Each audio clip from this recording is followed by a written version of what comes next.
folks. We're in the house. How we doing? How we doing? How we doing?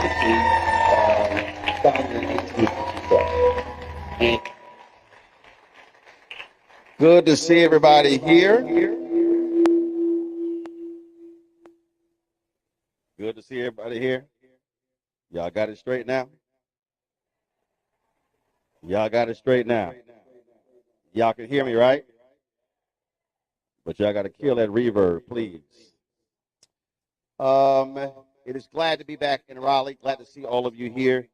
It was a few years ago when I spoke on campus.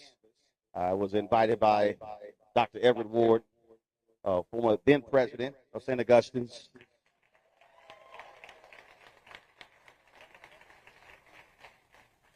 And it was one of the 60 HBCUs that I've actually visited out of the 107 in this country. And in all of these years, we've talked to many presidents, boards of trustees, alumni, students. We've talked about what is necessary when it comes to saving our institutions, but not only for them to survive, but also for them to thrive. And this week, when I was talking to my producer, Carol, she was telling me about students not being on campus. And she told me that, but it's different when you're told that, but then you actually see it. So about an hour ago, before I came here, actually went by and shot this video here, so folks go ahead and roll it. Hey folks, Roland Martin here. So I am here at Saint Augustine's College, you see, founded in 1867. And before I came to our town hall, I wanted to actually come here. It has been some time since I have been on the campus, and I'm shocked, y'all. I'm really shocked. This is not COVID. This is not 2020. This is not 2021 when campuses all the country were empty. This is literally right now. The campus is dormant. You don't have students on the campus. You look at buildings empty. You see grass not cut. There is no life on this campus. This is mid-April. I've been to 60 of the nation's 107 HBCUs. And there have been times when I've been on these campuses and there's activity and students are walking around and students are going to class and faculty and staff, and it's the spring and folks are getting ready for graduation, commencement season, and there's nothing. This is sadder than I thought. I'm being honest. It's sadder than I thought. This is not what our ancestors fought for. I mean, you see the signs there, Falcons excel. And I'm sorry, this is not excelling. To see empty buildings. Got a security guard over there. I'm waving at him. This is just, I can't believe this. Again, to be on this campus is quiet. There's nothing here. There's nothing going on. There's no activity. We talk about saving our HBCUs, but this ain't it.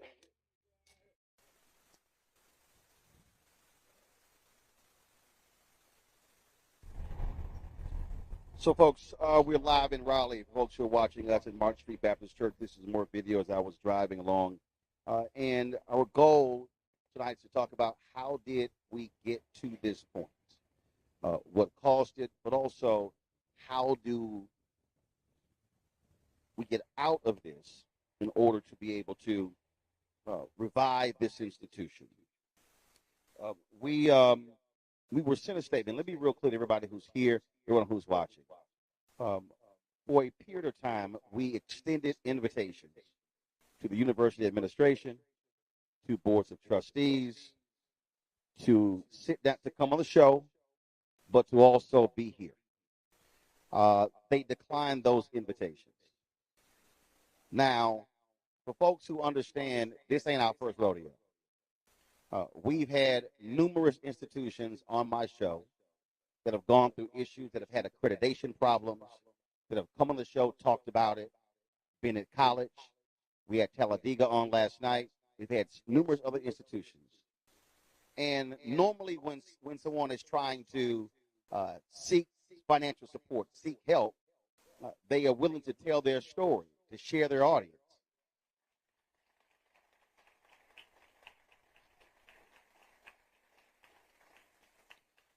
And so an email went out yesterday. I read this on the show last night. Email went out yesterday from the administration that said, "Dear alumni and friends of St. Augustine University, we extend heartfelt appreciation to each one of you for your continued support, advocacy, and belief in St. Augustine University.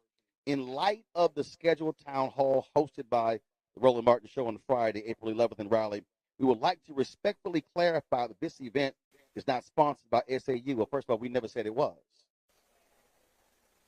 Neither the Board of Trustees, the University Administration, nor the National Alumni Association president will be in attendance.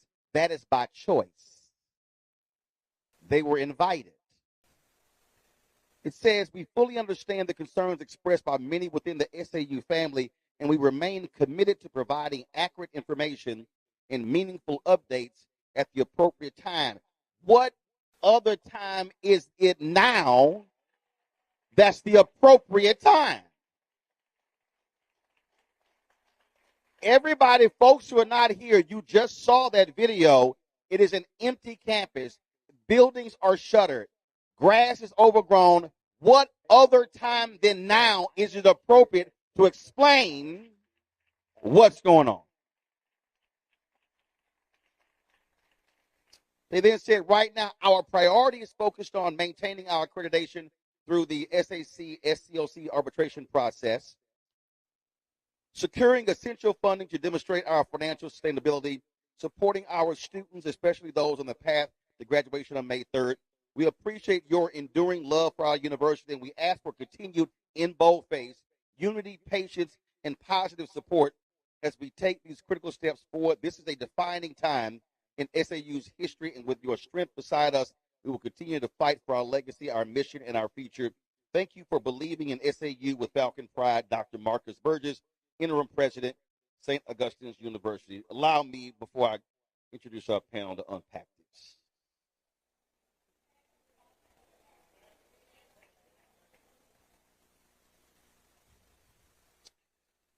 It was Ida B. Wells Barnett who wrote about lynchings,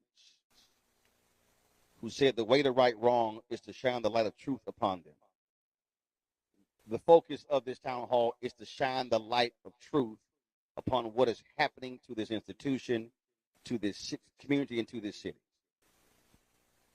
And Dr. Burgess, to read a letter that says, securing essential funding to demonstrate our financial sustainability.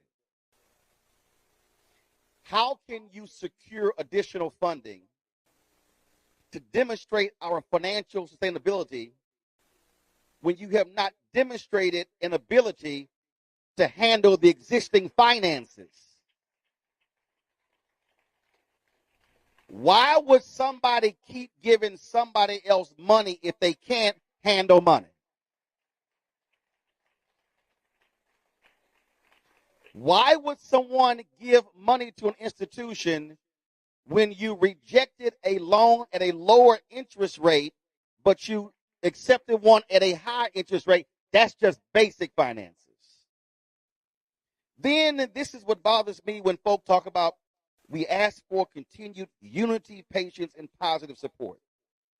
First, how can you ask for continued unity when you have a fractured family?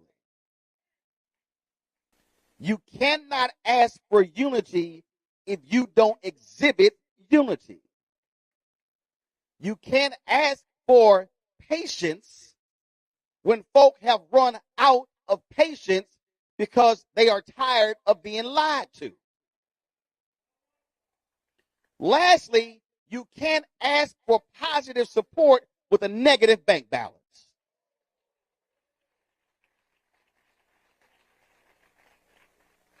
There comes a time when black folk have got to stop saying, oh, don't be negative, be positive. But one cannot be positive when there literally is an empty campus 5 minutes away from here that shows no sign of life whatsoever. And when this board clearly has a history of not being able to run the university efficiently.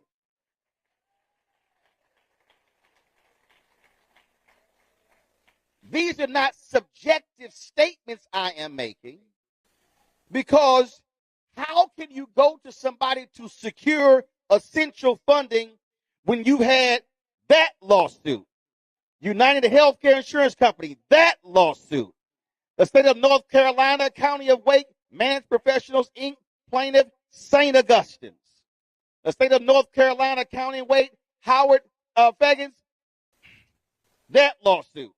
SBA Connect LLC, that lawsuit. St. Augustine's, another lawsuit.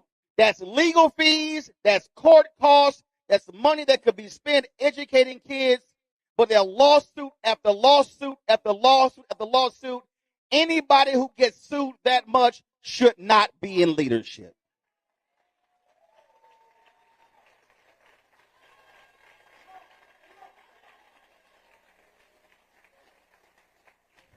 Now, folk need to understand, nobody pays me to say anything. I own the show. There's only one boss. The only person above me on my flow chart is God. So what we are talking about here is a situation of numerous lawsuits, dilapidated buildings, 7 presidents, selling a radio station for $20, and not one time do you have university leadership having the audacity, having the guts to stand before the very people who they want to bail them out of their predicament to explain how they got in this situation. So our goal is to give folk an opportunity to express their concern, disdain, ask the questions, and also for the nation to understand what's going on, because this could be your HBCU next. We want to thank Dr. Sean Jerome Singleton and Martin Street Baptist Church for hosting us tonight.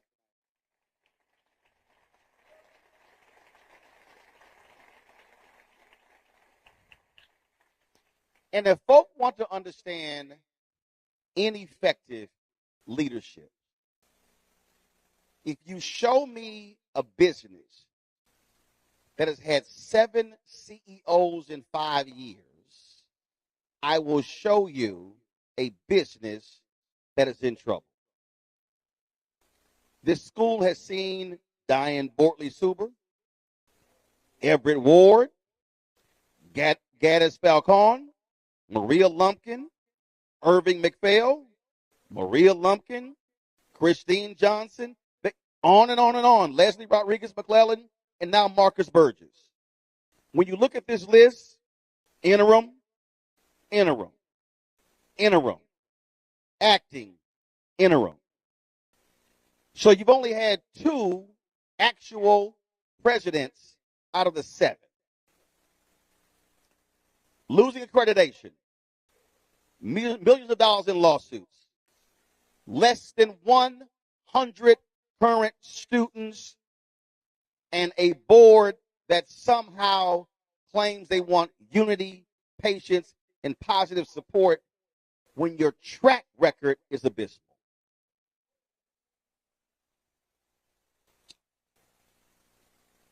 I want folk watching to understand that we've seen this before with other HBCUs, and some of them no longer exist.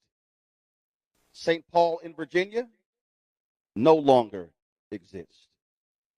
We saw Morris Brown go through hell for almost 20 years because of similar problems. And so, if we are going to be real honest about what's going on, it requires looking in the mirror and challenging folk who look like us, who claim they love the school they actually finished from. I do get a kick out of the fact that the board sent us a letter asking us not to use, respectfully, not to use the logo on our flyer. Pastor, I don't mean no disrespect. My wife is a minister as well, but I was like, y'all go to hell. I ain't doing that.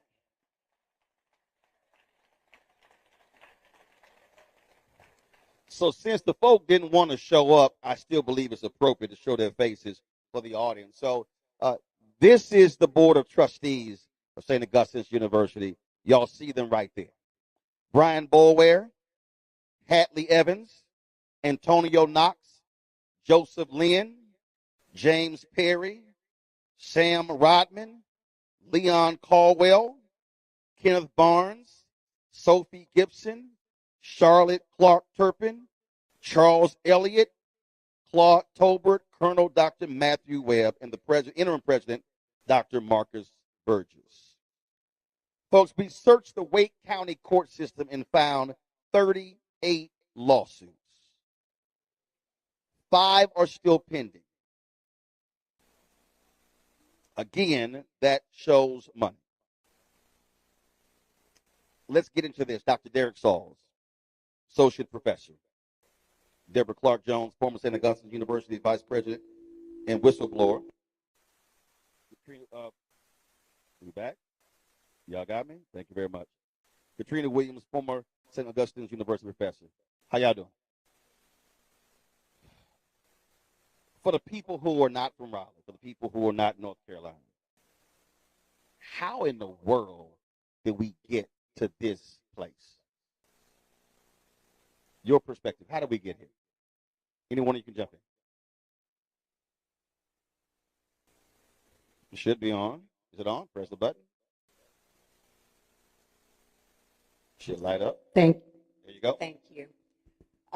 First of all, thank you so much for this forum, a very important conversation to be had. As you mentioned, I was a vice president at St. Augustine's University. How long? I served there from 2018 to 2021. Okay. And if I could just first acknowledge, however, I want to acknowledge the pain that so many people feel right now. Alumni, students, faculty, staff. This is a really tough time, and it was something that could have been avoided. As you mentioned, I was a whistleblower. I witnessed members of the board, actually Boulware and Perry were 2 on the board at the time, that attempted to change approved minutes of the board. They also were aware of a false contract, one that appeared much later. And so you ask, how did we get here? How did we get here? I know that, of course, HBCUs face unique challenges. We all are faced with financial challenges. But governance matters. Strong leadership matters. And I think what upsets me the most is those who have sat on the sidelines and have been complicit by not raising their voices, not holding people accountable, because several red flags went up. years ago. There have been votes of no confidence. There have been letters written by former administrators, attorneys, and no one did anything. No one did anything. And that's why I say this was all avoidable. And we didn't have to show up here. For the folks who don't understand, first of all, this is a private institution. And explain the governance. Does the board report to anybody? They do not report to anyone. And I'm so glad that you brought that up because who selects the board? Other board members. So again, as when you look at public HBCUs, governor or the legislature oversees that. So the folk who could get rid of the folk with the problem are the same folk. The same folks. If we were a public institution, this would not have happened. So, Derek, I'll go to you. When I hear staff say they went 6 months without getting paid, but still committed to the school, I don't know how a board in their right mind could look people in the eye or send a letter asking for unity, positive support, and patience if you didn't get paid for 6 months. I don't know if any one of those board members would tolerate not getting paid 6 months on their job. For that question, Katrina Williams, she was there at the time, and she can Okay. answer that question. Just hold the button down and light up. Hi. Yes, that is a good question. It takes dedication. So just by just being there for your students, being there with your fellow colleagues, you want to see the students actually finish. Also, by me being an alum of an HBCU, I wanted to see other students actually finish from an HBCU. Where'd you graduate from? Salem State University. And how long did you teach here? 17 years. 17 years. And when did you leave? Last August. Last August. What was the final straw for you? Well, I wasn't asked to return in August. Actually, What were you teaching? different health and physical education classes, Okay. some education classes. And you were asked not to return. Well, no, actually, I had to go to, at first I was told that the contracts are coming, and then when August came around, I didn't hear anything. I ended up going to the school and asking, am I getting a contract or not? And so from there, So you're waiting for a contract, and you're waiting, and you're waiting, and you're waiting. School year approaches, and you still haven't heard anything. no. The only thing that was said is that they were making cuts. Other information that was given was that they were going to make us whole. I don't know what the definition of making someone whole was, because that was not clarified. Derek, how long did you teach? I taught there from October. All right, actually, let's do this here. Turn yours off. I'm going to go to a quick break. We'll take a commercial break. Y'all got to fix the microphone. We'll be right back. Rolling my Unfiltered, the Black Sun Network, live from Raleigh, North Carolina, at Saint Augustine's Town Hall. Back in a moment.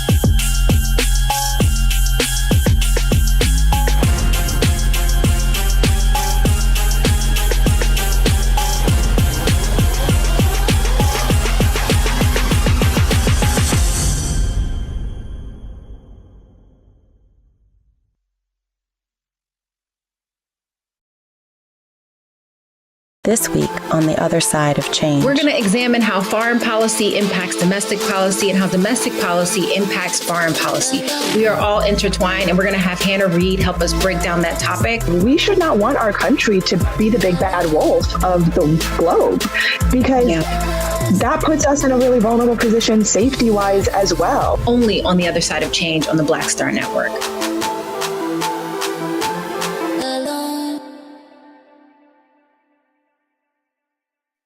We begin tonight with the people who are really running the country right now. Now, Trump is often wrong and misleading about a lot of things, but especially about history. Donald Trump falling in line with President Elon Musk. In the wake of the unsettling news that MSNBC has canceled Joy Ann Reid's primetime show, The Readout, Roland Martin and the Black Star Network would like to extend an invitation to all of the fans of Joy Ann Reid's MSNBC show to join us every night to watch Roland Martin Unfiltered, streaming on the Black Star Network for news, discussion of the issues that matter to you, and the latest updates on the twice impeached, criminally convicted felon-in-chief Donald Trump and his unprecedented assault on democracy, as well as co-president Elon Musk's takeover of the federal government. The Black Star Network stands with Joy Ann Reid and all folks who understand the power of black voices in media. We must come together and never forget that information is power. Be sure to watch Roland Martin Unfiltered weeknights, 6 p.m. Eastern at youtube.com/Roland S. Martin or download the Black Star Network app.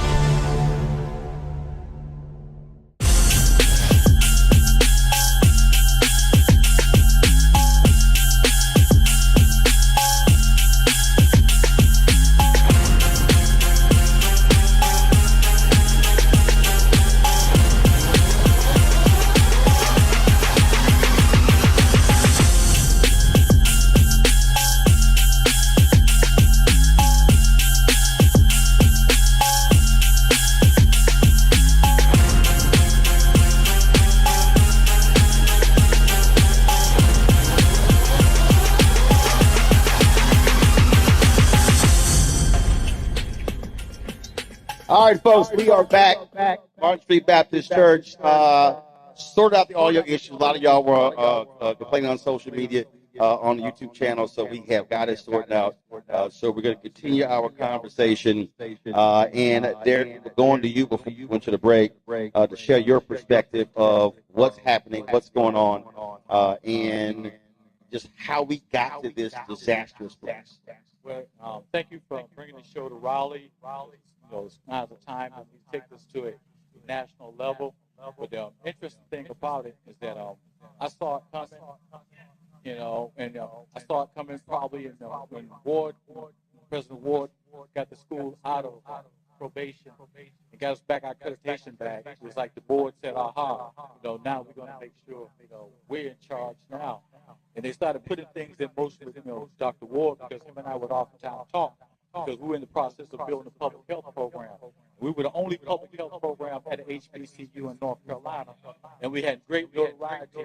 You know, truth be told, when COVID hit, we had 5 of our students who graduated and went out with contact tracing. You know, so we were credible. We had a lot of them go to graduate school. So when building a program with Everett Ward, he said we got to have service outside the gates. All of a sudden, I saw the board take a turn, you know, on him, and they had a knockdown, drag-out board where the police had to be called in. And I said, this is not right. So then Ward came back and said, you know, I see where they want to fire me. So I think it's best I just go ahead on and tell them, I'll be resigning. So what was the drama? I mean, because if you get accreditation restored, and then you're going back on the right track when it comes to finances, what you don't do is invite drama. What was the issue? The issue was the fact that they wanted, the board was violating SACS chapter 4.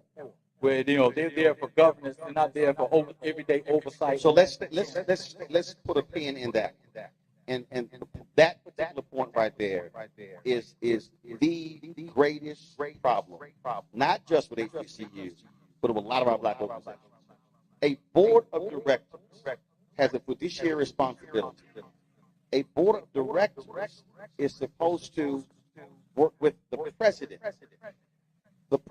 Again, I can tell you horror stories of numerous HBCU presidents and board members who have said to me over the years that the greatest problem, if you ever see an HBCU with dramatic problems, it is a board that's trying to run the institution, as opposed to the president running the institution, and then they hold the president responsible.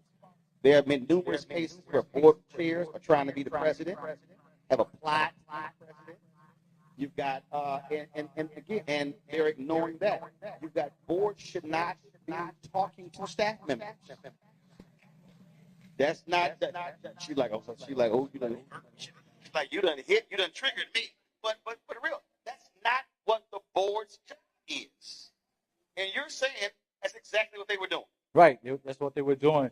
It became an interesting caveat because in March, when they fired, President, Ward, we were standing on, on the quad, and he was telling me that, hey, look, the board wants to lease out some land to another university that's landlocked. He says we're not in a position to do that right now because once you start leasing out land to them and also accepting their money, it's only a matter of time before they're going to try to take over the whole campus. He says we're at a point where we're striving for stability. We got our accreditation back. Let's take it to the next level. The next day, he was told, to leave campus, and they marched him off campus.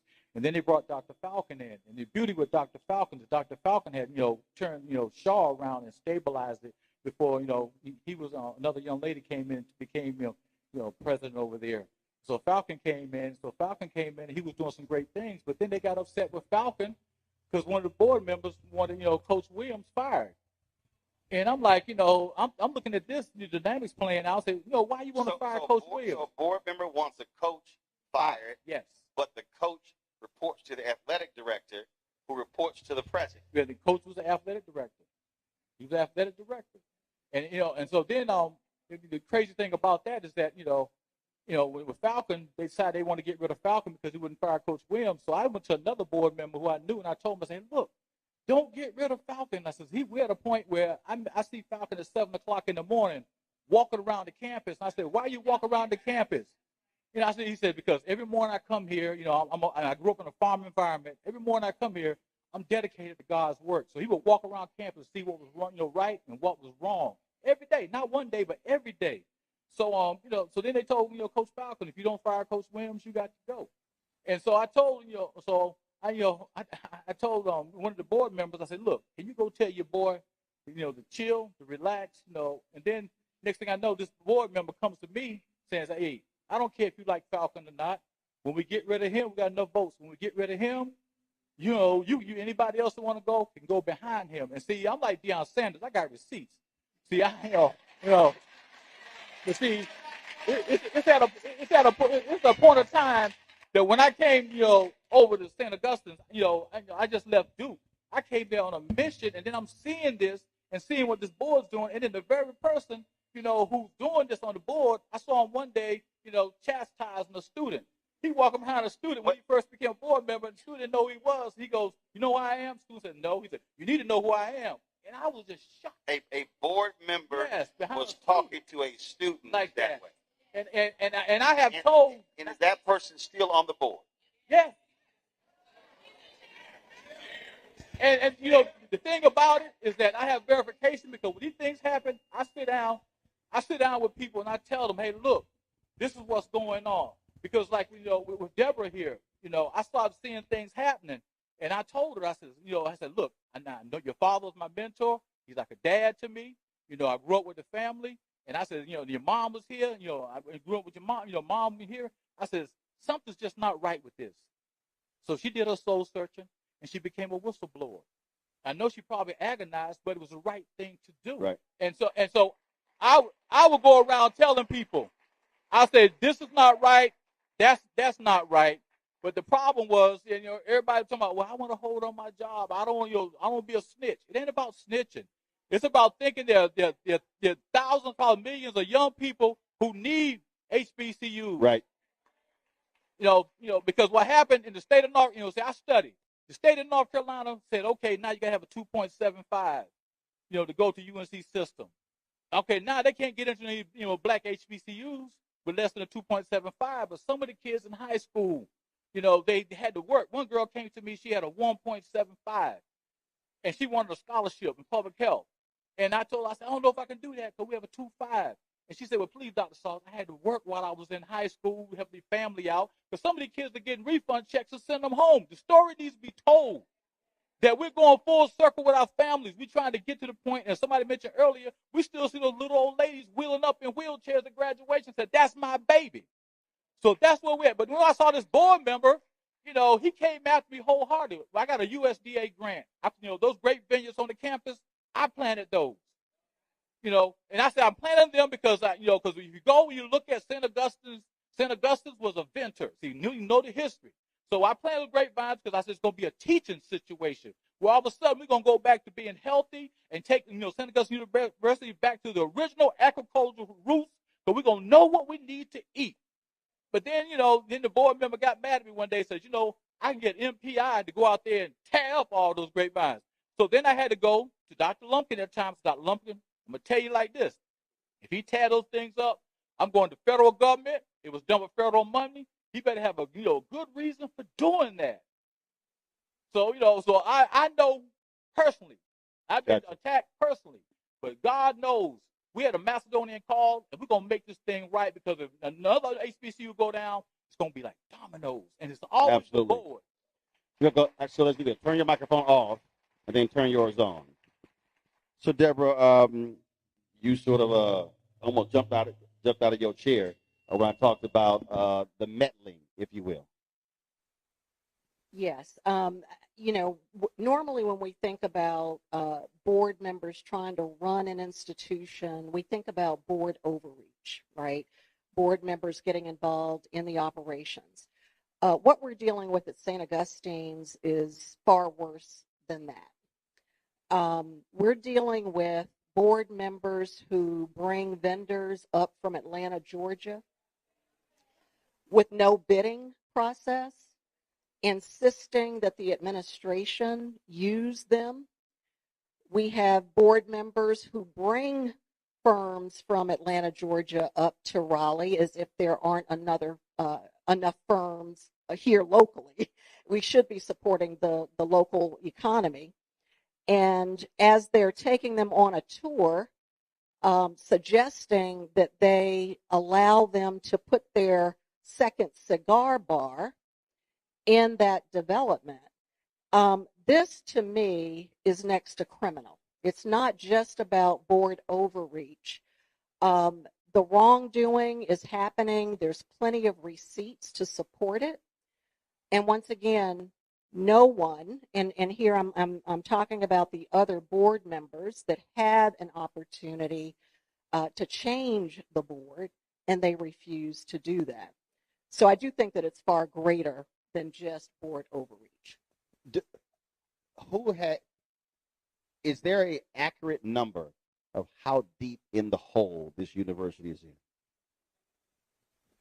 We've only heard $60 to $70 million. That's a big spread, but that's the number that we have heard most recently from the. And there's never been an outline of what that is an audit or anything along those lines? There has been an outline, including the $10 million tax lien, federal tax lien on the institution, paying back the different judgments that you have already cited. I was trying to think of some of the other costs, but right now they have dug themselves in such a deep hole with predatory loans, with loans that they do not have the ability to pay back. And they've collateralized every parcel in their real estate portfolio. So there is nowhere else to go, and you cannot borrow your way out of debt. You can't do it. And you've already stated it. I think what is most egregious to me is these board members, to me, they're squatters. They're just sitting there at the institution knowing that no one trusts the board. It compromises fundraising for the institution. Funders will not give if they don't trust the governance of an institution. And yet they continue to sit and just watch the university burn. And that's just inexcusable. Katrina, final comment from you.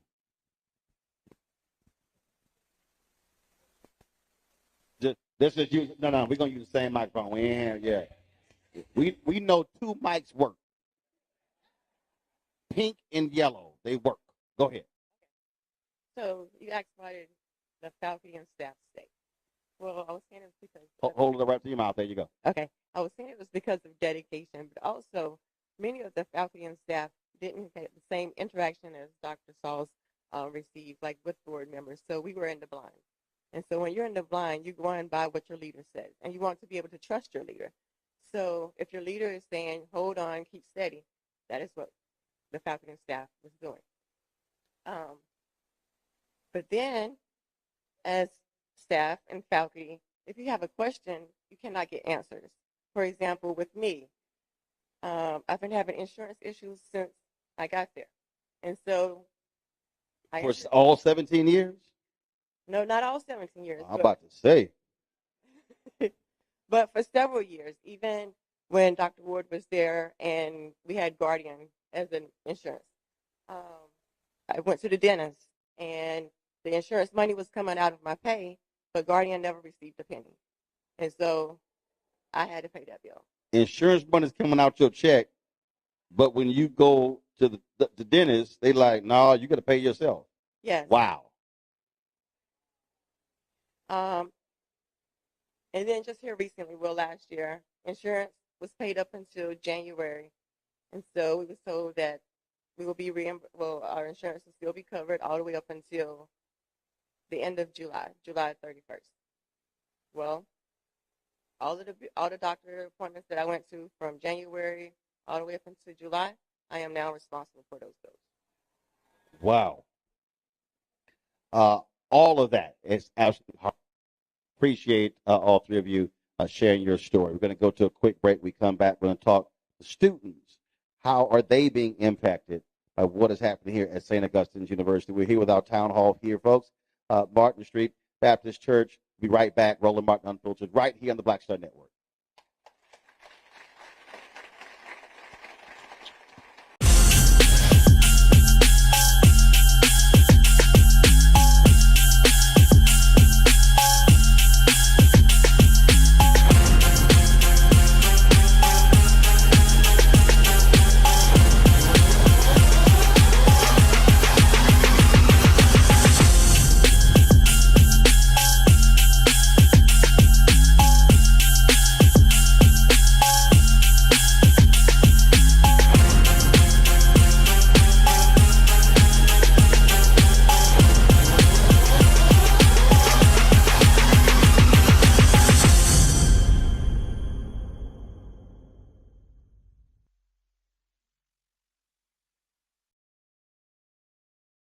This week on The Other Side of Change. We're going to examine how foreign policy impacts domestic policy and how domestic policy impacts foreign policy.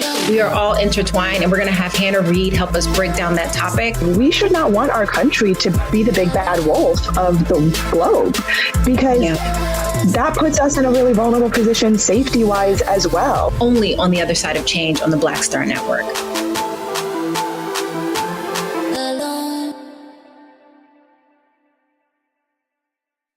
Hello, I'm Isaac Hayes III, founder and CEO of Fanbase. Listen to what I'm about to tell you.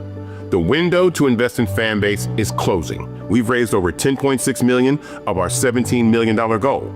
That means there's room for less than 6,370 people to invest in Fanbase for the average amount. The minimum to invest in Fanbase right now is $399. That makes you an owner in Fanbase today. Go to startengine.com/fanbase to invest. Why? Because current social apps have taken advantage of users for far too long, with content suppression, shadow banning, harmful racist content, and no real tools for monetization and equity. Fanbase has over 1.4 million users and counting, allowing anyone to reach all their following and monetize their content from day one. Social media is the new TV, and whoever owns the apps that distribute that content have the opportunity to own potential billion-dollar companies. While big platforms with uncertain futures are failing to serve their users, Fanbase is stepping up to fill the gap. Don't wait until it's too late. Invest now, invest for yourself and your future. Go to startengine.com/fanbase and own the next generation of social media.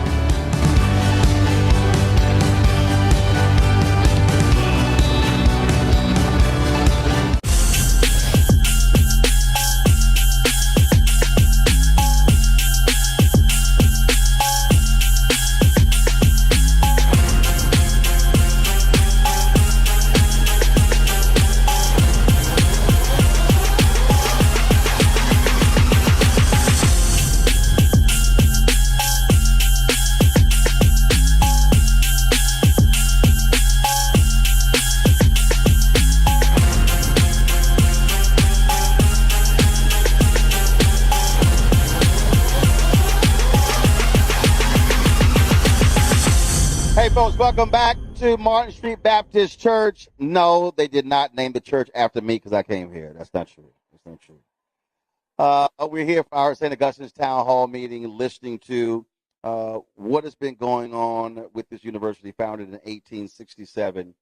And the thing I think we need to understand, and I said it in that video, here's an institution founded 2 years after the end of slavery, a period of reconstruction, going through Plessy versus Ferguson, going through Supreme Court decisions, going through 92 years of Jim Crow, going through the Black Freedom Movement.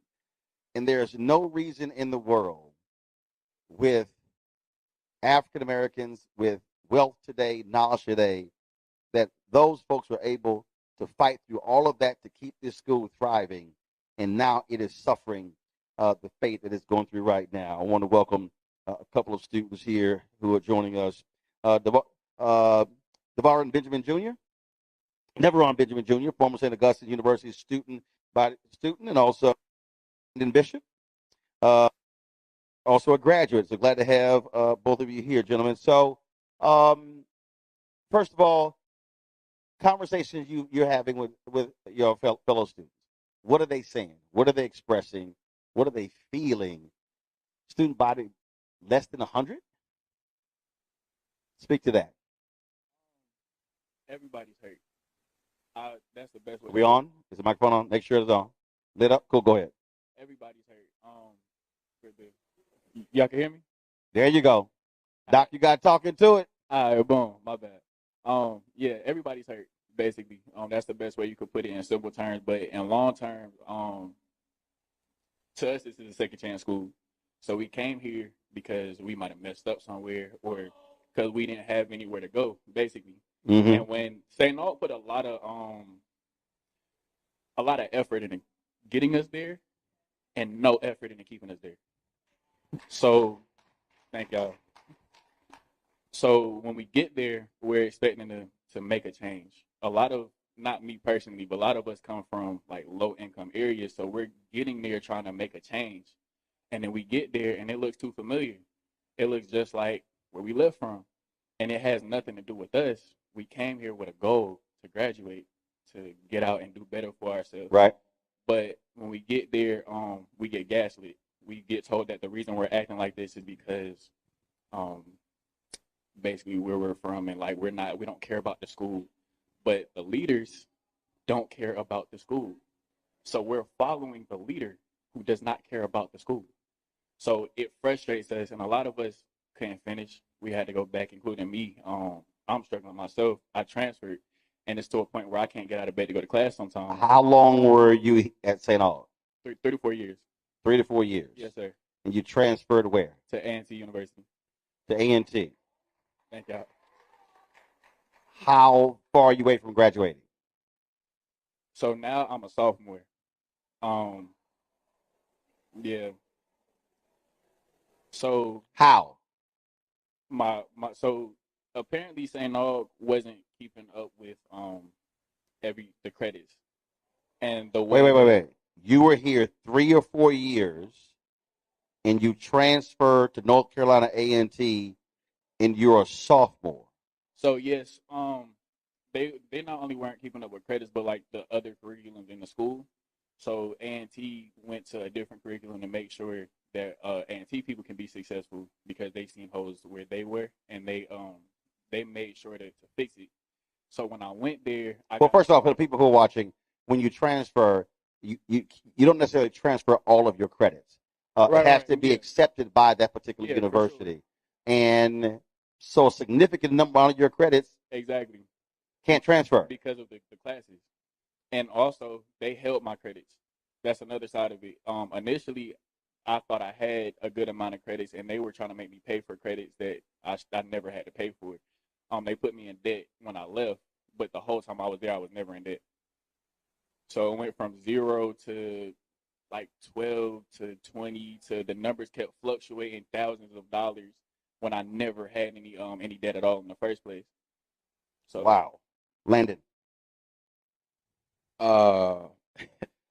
My my experience is a lot different but similar. I graduated a little earlier than him. When? So my year was 2020, COVID. That's when I graduated. Mm-hmm.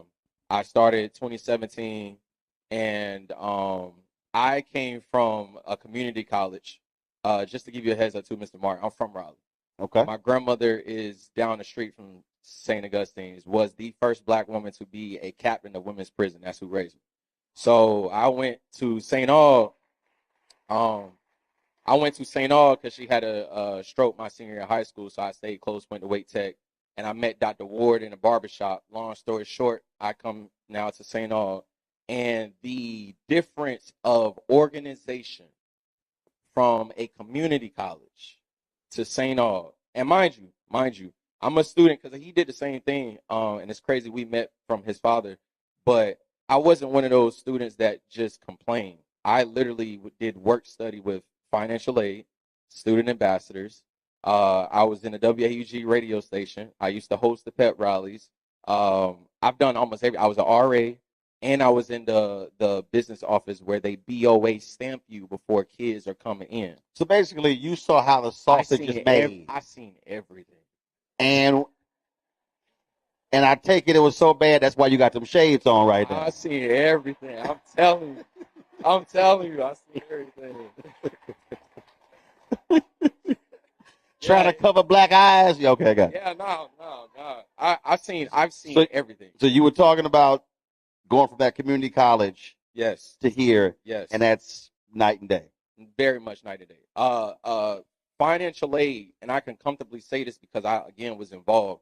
Financial aid was never up to par. They were still catching up from the years before. So they're still trying to catch up years before, but got to get ready for the next enrollment of students coming in. That's how crazy it was. Mind you, I'm a student ambassador, and we would have this little joke. It's sad to say, but it really is. But we was bringing kids to the slaughterhouse. I kid you not. We was bringing kids to the slaughterhouse. I recognized that because I was the smiling person that had everybody clapping their hands, welcome, and everything. And mind you, back then, you had to have a BOA stamp before you even get into your dormitory. When I was there, bring them in. Like, just get them in first, and then we'll figure it out later. So I was there when they would have the students actually come stay on campus. And then that was called SOARs. They would stay on campus for like a night. We seen the kids. I talked to the kids. I talked to the parents and everything.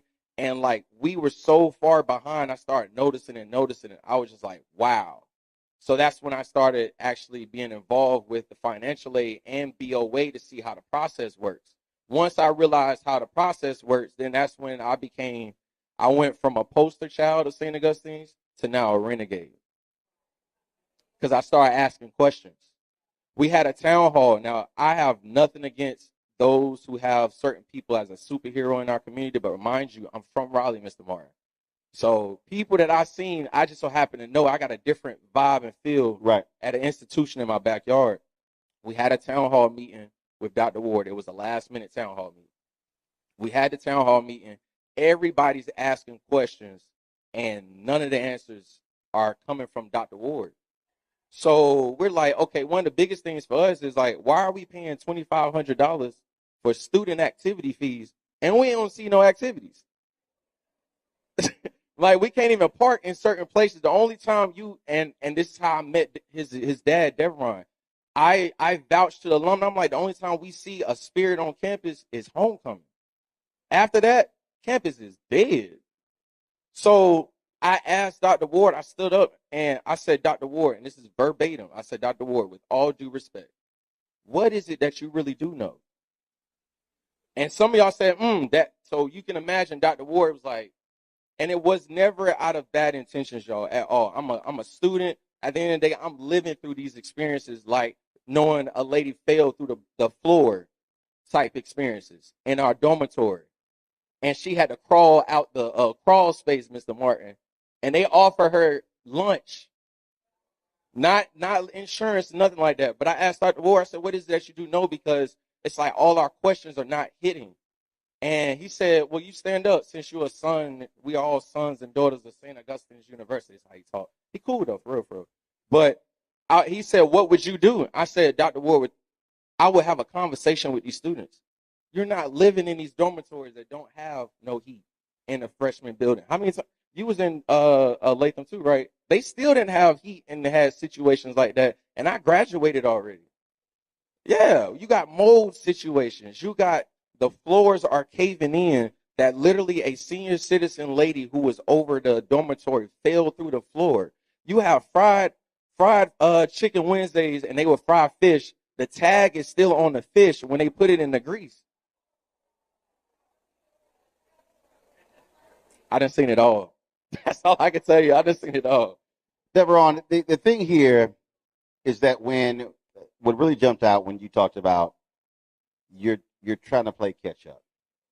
And the reality is you can't outrun that debt. And at some point, and then it's exacerbated when you keep having new leaders. What years were you here? I believe I started, was it 19? 19 to 19. So you started in 2019, left in? I think it was like 22 or 23. 2022, 23. When you started seeing these president, interim, what were students saying? Because I'm sure they're like, wow, another president? Yeah, so at a point in time, I actually was supposed to work for the president, and because things were so bad, I got I'm not gonna say pushed to the side. It was COVID. I'll put it like that. So they didn't really have space. The students were confused, for lack of better words.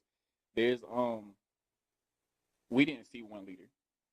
That's the best way I could put it. We didn't know who or what to follow. Which also goes back to what I had said earlier. It really, that's the word, confusing. What are the current students? What are they saying in chat rooms? What are they saying in conversations? Are they just like, I'm just trying to get this sheet of paper and get out? I can't speak for the current students. I can say that was the goal for everybody when we were there, though. Nobody at a point wanted to graduate from St. Aug because it was hard. Like he said about the dorms. My senior year there, I got basically kicked out of my dorm in Latham. No, it wasn't. It was Fallcrest. That's like the upper dorms, basically. I had the GPA for it. I made Dean's List, the whole nine. And when I got there, I didn't have a lock on my bathroom door. So I didn't feel comfortable staying there because of the culture of like where it was. And I asked them multiple times, like, can you just fix it? One day I got back and there was somebody else basically living in my dorm and they told me I had to go back to Boyer. Boyer also at the time. Someone's living in your dorm room? So I took all my stuff out. One day I came back and there was somebody else's stuff in there. It was somebody else's stuff in there. I had a girlfriend at the time. And I was in her room more than I was in my upperclassmen room because I didn't feel comfortable. That's just what it was. So I also knew a freshman young lady. She came in on scholarship, and in the process, part of the process is they're supposed to just go to Fallcrest, which again is the upper dorms. She wasn't in Fallcrest at all. Her parents had to come. I think she was from New York or something. Her parents had to come down and flush them out because they was going to run around. Like he said, there wasn't any questions being answered. So she came in on full ride scholarship and was in one of the lower dorms. So they just really don't keep any promises. Do you believe that with all of this drama, it is going to be near impossible for them to get new students? Absolutely. And hear me from a student perspective. There's no culture being praised right now about St. Aug. How are you gravitating students? I was the person that was telling y'all, yo, come here. The reason, honest to God, the reason I came to St. Aug is because they told me, if you can get through St. Aug, you can get through anything in life. I kid you not. That so far has probably been the truth. But as far as a culture, when you go to an institution, you don't see that pride no more on campus. And that's what I was telling to the alumni at the time before I met his dad. Like, don't nobody see the pride here no more. Well, first of all, after today, there's nobody to see. Exactly. There's nothing to see. I mean, it is a ghost town. Right. And so I have I pledged a wonderful fraternity, Kappa Alpha Psi. And I still have some young guys. Just keep in mind, without Alpha, you Kappa Psi. I already knew what you are. I'm just saying. I mean, it's a cute youth group. Never that. Just saying. Never that. It's all Alpha's a good. fraternity. That's a youth group. But go ahead with your point. Never that. Go ahead with your point. But to the point is though. Hey, he shouldn't have brought it up. It's all love. It's all love. It's all bring love. it up. I'm gonna shut it down. It's all love. It's all love. But to be able to, and then you came here dressed like a Sigma. But go ahead. I'm sorry. See, you shouldn't have brought it up. See, sorry. See, that's all right. I ain't sweating it at all. It's all love. It's all love. Go ahead. To across actually all. If now that we're speaking on that, to now look at all of the Divine Nine. Did you know that some fraternities or chapters now have to give their chapter name if Saint Augustine is done? So I have to deal with young boys, my young neos who cross, and I'm like, my goal to them the entire time, what are y'all doing? What's y'all game plan to get out of here? Y'all want to pledge, but y'all not thinking about y'all end goal of getting out of college. Right. Mr. Millette told me that every time. He was like, the goal ain't for you to stay in college and have fun. You need to find your way and get up out of here. Absolutely. So to them, it's like, I don't know. And then when you talk business and start learning the finances of college to a teenager trying to be a young man, it's just like, do you realize that you signed a deal that this is a $26,000 tuition school and you took out loans and you're going to have to pay those loans back when you finish? What is your plan now? Because you're not going to finish. Now I've seen so many people say, I'm done. Like I me and him had this conversation out there. When you try so much and you come into a culture where it's just like, this happens, nobody wants to continue forward. Right. And what it does is, I take it, your class, y'all, they ain't giving anything back. And that's part of the deal. The reality is, if you have an awful experience, the last thing you're going to do is write a check. So now the next generation has it even worse. And the reality is, what you're describing, what the previous panel described before, is literally, it literally sounds as if, and I'm going to say this, it sounds as if that there is a deliberate attempt to starve, kill, and destroy the university. It's funny you say that too. I asked one of the most recent interim presidents. This was while a fight was going on campus during homecoming. And I'm like, I'll just say the president. I said, do you believe in our motto? First of all, you already been naming other presidents. I know, but I ain't even gonna do her. I ain't gonna do that person like that because they in a lot of limelight. But I'm gonna have some integrity. But I said, do you believe in the motto though? And that person said, no, I actually don't. Because our motto is excel. An interim president. Right. It's to transform, excel, and lead. You bring these kids from St. August mainly to 252, DMV, Baltimore, Virginia, all that. Then you have all the international students that are coming from rural areas as well. You bring them to a situation like this, and you sell to them and their family. Bring your kids. I kid you not. The hope that Coach Williams gave to a lot of international students and just people in rural areas, unmatched. But when they have to deal with not getting their financial aid back, when they have to deal with when it's time to go on, when it's time we got Christmas breaks and etc., they're barely getting anything. Mm-hmm. So it's just like now it's how are we transforming any of these kids coming from rural areas and showing them how to excel and lead? And that was the biggest thing. Gentlemen, we appreciate you sharing your story. Thanks a bunch. We come back, we're going to talk with a state representative about what's happening here with St. Augustine's University. Folks, we're here at Martin Street Baptist Church in Raleigh for this town hall. It's a lot to take in. And again, imagine what the very people who founded this university, what would they say about the current state of St. Augustine's this moment right now? We'll be right back.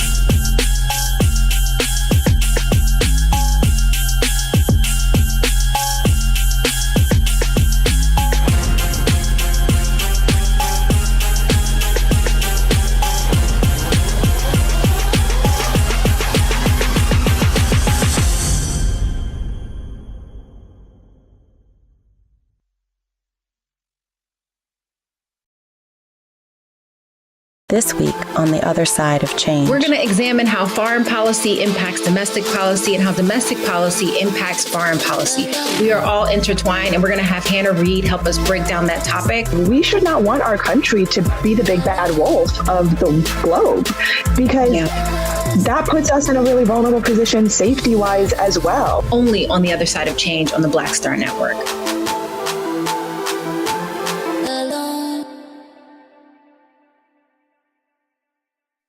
What's up, y'all? Look, Fanbase is more than a platform. It's a movement to empower creators, offering a unique opportunity for everyday people to invest in Black-owned tech, infrastructure, and help shape the future of social media.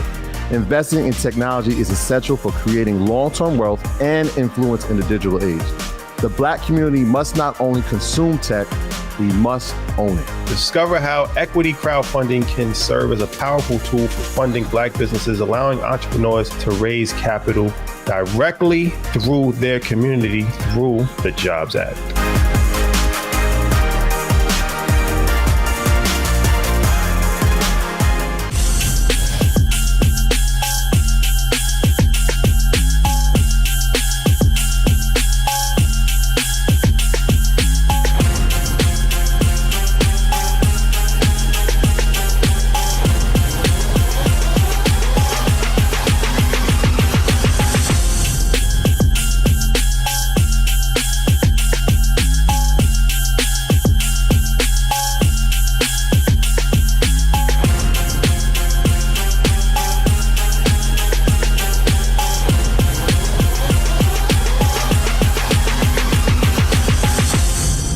Welcome back to Martin Street Baptist Church for our town hall. Saint Augustine University here in Raleigh, North Carolina. Joining us is the state representative where the university resides is Representative Abe Jones. Glad to have you here. That was an effort to do a deal, a land deal for the university to bring it, and the Attorney General stopped it when it came to the value of the land. This is a private institution. What can the state do? Other besides that, because with nonprofit, Attorney General weighed in, but what can the state do to assist in this effort? Have you had conversations with board members about what's going on? And if so, what are they saying? I haven't had any conversations with board members. The state, as I understand it, could help. There's precedent for it because Bennett College over in Greensboro was in trouble some years ago, and the state reached in and maybe others too and helped Bennett College. How did they help? Provided some money, as I understand it. Now there are conditions, and I'm not familiar with the deal because I wasn't in the General Assembly then. I've only been there 4 years. This is my 5th year. But I have talked to the senator that does represent that area, and she told me that Bennett College did get help. Right. Now, in return, they have to submit to annual audits. Right. There have been 5, as I understand, and there were certain conditions. They didn't share the conditions with me. However, what I want to do is find out what happened. No one's explained to me how the car got run into the ditch, so to speak. Right.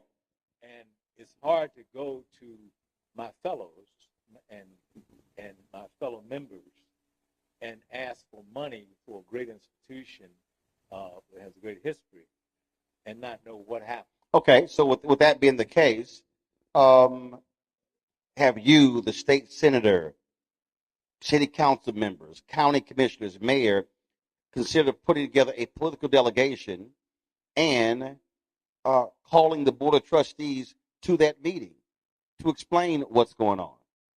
I have thought about it, and I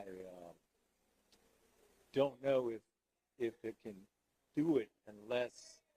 Hold it up. I've thought about it, but I don't know if it can be done until I get the agreement that someone will tell me what happened. No. But here's my whole point. Here's my whole point. You as the state rep, the state senator, the county commissioner that oversees the area, the city council member over that particular area, as a coalition, send that letter saying to the board, y'all are demanding a meeting with the Board of Trustees where they explain to y'all what is the plan of action to deal with these problems. They need to explain to y'all what goes on, because whatever decision they make has an impact on that land in your district. And if they tell y'all to go to hell, then we really know what's the problem. I mean, so my deal is, let's not think about it. Let's do it. Well, I understand your question. The problem is I understand the question, but you can't force anyone to do anything. No. You can't force. You can't force. You can ask them. No. But here's my whole point. You can't force, but if you are an elected official overseeing that area, if they have issues with crime in the area, they have to go to the city. Correct. If they have issues with roads, they have to go to elected officials. So it's not like, even though that's a private institution, also they are a nonprofit. The state has governance over nonprofits. And so what I am saying is, the political leadership needs to operate as a coalition and demand a meeting with the board chair, the full board of trustees, and the president to lay out to you what happened and lay out what is your plan to fix this, because your constituents are not happy. That has to happen. And I don't disagree with you about that. All I'm saying is it takes more than one. We have this district. I'm the only state representative. We have city council. We have county commissioners. And I'm willing to attempt to put that together. But I can't do it alone. No. I'm not. You're not going to do it alone. Okay, I got it. Right. Who's the state senator for this district? Daniel Blue is. Yeah. Who it is? Dan Blue. Dan Blue. Yeah, he's been there a good while, and I believe he's probably willing to help too. Okay. Yeah. Dan Blue. He Republican, Democrat. What is it? Okay, got it. We're all Democrats. Okay, who's the city councilman for this district? I believe that's Corey. But hold on. Shh. Yo, I got this.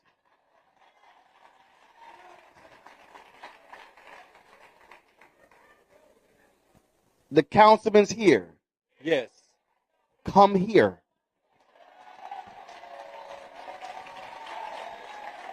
I told y'all I got this. How you doing? Good to see you. This is Corey Branch. Hey, Corey. Pass the mic to the councilman. Councilman, yes, sir. Have you attempted to have any conversations with this interim president and the board of trustees about what has happened and what their plan of action is? Yes, I have. And I've had a conversation. What happened? So I had a conversation with the acting president, and in that conversation, he keeps saying, "We have a plan. We're working through a plan. We have a way to have funding." That's what he's telling me. Okay, so that's the conversation I've had. He said we have a plan. Yes, he has not shared the plan to me. So how you know there's an actual plan? How do I know about it? I don't, because he hasn't shared it to me, but Gotcha. I've had the conversation with him. Okay, so are you willing to join with the state rep, have a political delegation call for the interim trustees to literally come to your political delegation to explain how do we get here with documentation, and then also lay out to y'all what that plan is, because that campus being empty, let's walk this through, first, has an impact on the community when it comes to sales tax. It impacts the businesses around there. The condition of the university is now blight. So are you willing to do that in the next 10 days? I would meet with them tomorrow. I mean, I have no problem. Anyone knows I'm not hard to find. No. So yes, I'm 10 days. I'm talking about. I meet tomorrow. Okay, okay. I got again, y'all. I got this, y'all. So I'm not gonna say tomorrow because I want you as the councilman, you as the state rep, the state senator, and whoever the county leader is. I want the four of those individuals. You can put the mayor if you want, but if not, that's fine. But the four to put that letter together and send it to that president and that board of regents, that board of trustees, and say we are requesting that meeting, a face-to-face meeting with them to get all of those answers, because as the duly elected representatives of the people, since clearly they're not going to talk to the people, if they choose not to talk to y'all, then y'all really know how they feel. And if I can say, I've actually, their past chair of their board and their current chair, the 2 times I've interacted with them, I had to introduce myself to them because they don't know who's in Raleigh is in leadership. Oh, no. Here. So they gonna know now. Yeah, they know now. But that's my point. No. That's my point. I mean, at the end of the day, if all you keep hearing is they're unaccountable, they're not talking to anybody, as political leaders, that's the level of pressure that needs to be placed upon them to get those answers. Because again, we're talking about whatever decisions that they make with that school and that property has a direct impact on that neighborhood and the city. Representative, go ahead. Let me say this about Saint Augustine. I have a deep and long, strong tie with Saint Augustine. I grew up in part on that campus. My father was there for 10 years as a professor. And so I love St. Aug. I want St. Aug to survive. But the problem is, and I hate to point a finger in open air, but to me, the board failed St. Aug. No. Now, okay. Right. Now, for some reason, that happened. I don't know why, but I know that the board can hire and fire presidents and dig into finances. And I just want to know the inside story. They don't even have to say it publicly. I'd like to talk to them privately first because I'm a lawyer, and then we take the next step. But I can't. No elected official by him or herself can do it. No. With all due respect, Representative, it's a whole lot one person can do. I agree with you. It's a whole lot. Yes.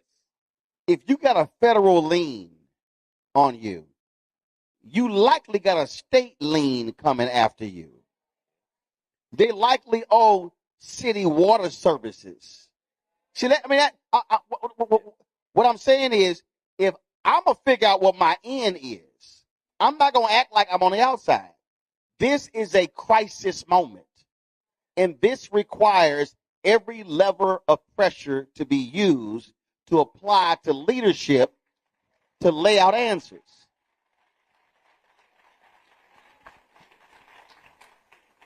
So, leaving here, I believe the 2 of you communicate with the state senator and the county commissioner, and the 4 of you in the next 10 days, 7 to 10 days, get that letter to them requesting that meeting and give them a deadline to respond.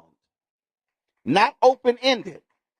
Make it clear y'all want that meeting in 10 to 14 days and bring all the documentation with you. That has to happen because they just can't continue with, well, they're working on it, have a unity, positive, and all that sort of stuff. No, that's all words. All of those words will not solve the fundamental problem of this university literally on the brink of extinction. I agree with you. So we good? We're good. Somebody did a horrible job of management. Oh, it's obvious somebody did a horrible job. Right. And we have to get to the bottom of it. Yes. But it takes. Speak right to the microphone. No, speak it to the microphone. No. Pull up closer. There you go. I agreed with you, and I'm willing to be one of the people to help solve it. All right. So here's the deal. Y'all going to get with the state senator, the county commissioner, joint letter, in the next 10 days. Give them a deadline when to meet, and y'all let me know if they say yes, yay, or nay. Cool? All right. I appreciate it. Thanks a lot. We're going to go to a break. We come back. We're going to talk with some other folks, the community impact of what's happening with St. Augustine. You're watching Roland Martin Unfiltered right here in the Black Star Network.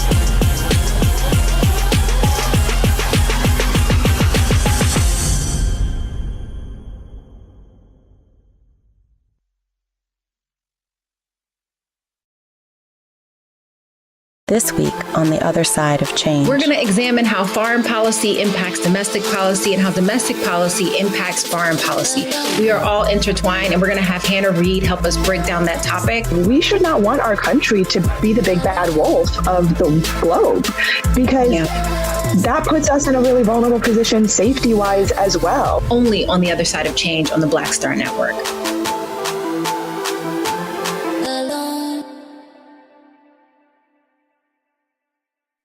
Hello, I'm Isaac Hayes III, founder and CEO of Fanbase. Listen to what I'm about to tell you. The window to invest in Fanbase is closing. We've raised over $10.6 million of our $17 million goal. That means there's room for less than 6,370 people to invest in Fanbase for the average amount. The minimum to invest in Fanbase right now is $399. That makes you an owner in Fanbase today. Go to startengine.com/fanbase to invest. Why? Because current social apps have taken advantage of users for far too long, with content suppression, shadow banning, harmful racist content, and no real tools for monetization and equity. Fanbase has over 1.4 million users and counting, allowing anyone to reach all their following and monetize their content from day one.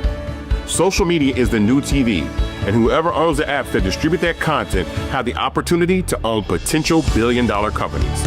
While big platforms with uncertain futures are failing to serve their users, Fanbase is stepping up to fill the gap. Don't wait until it's too late. Invest now, invest for yourself and your future. Go to startengine.com/fanbase and own the next generation of social media.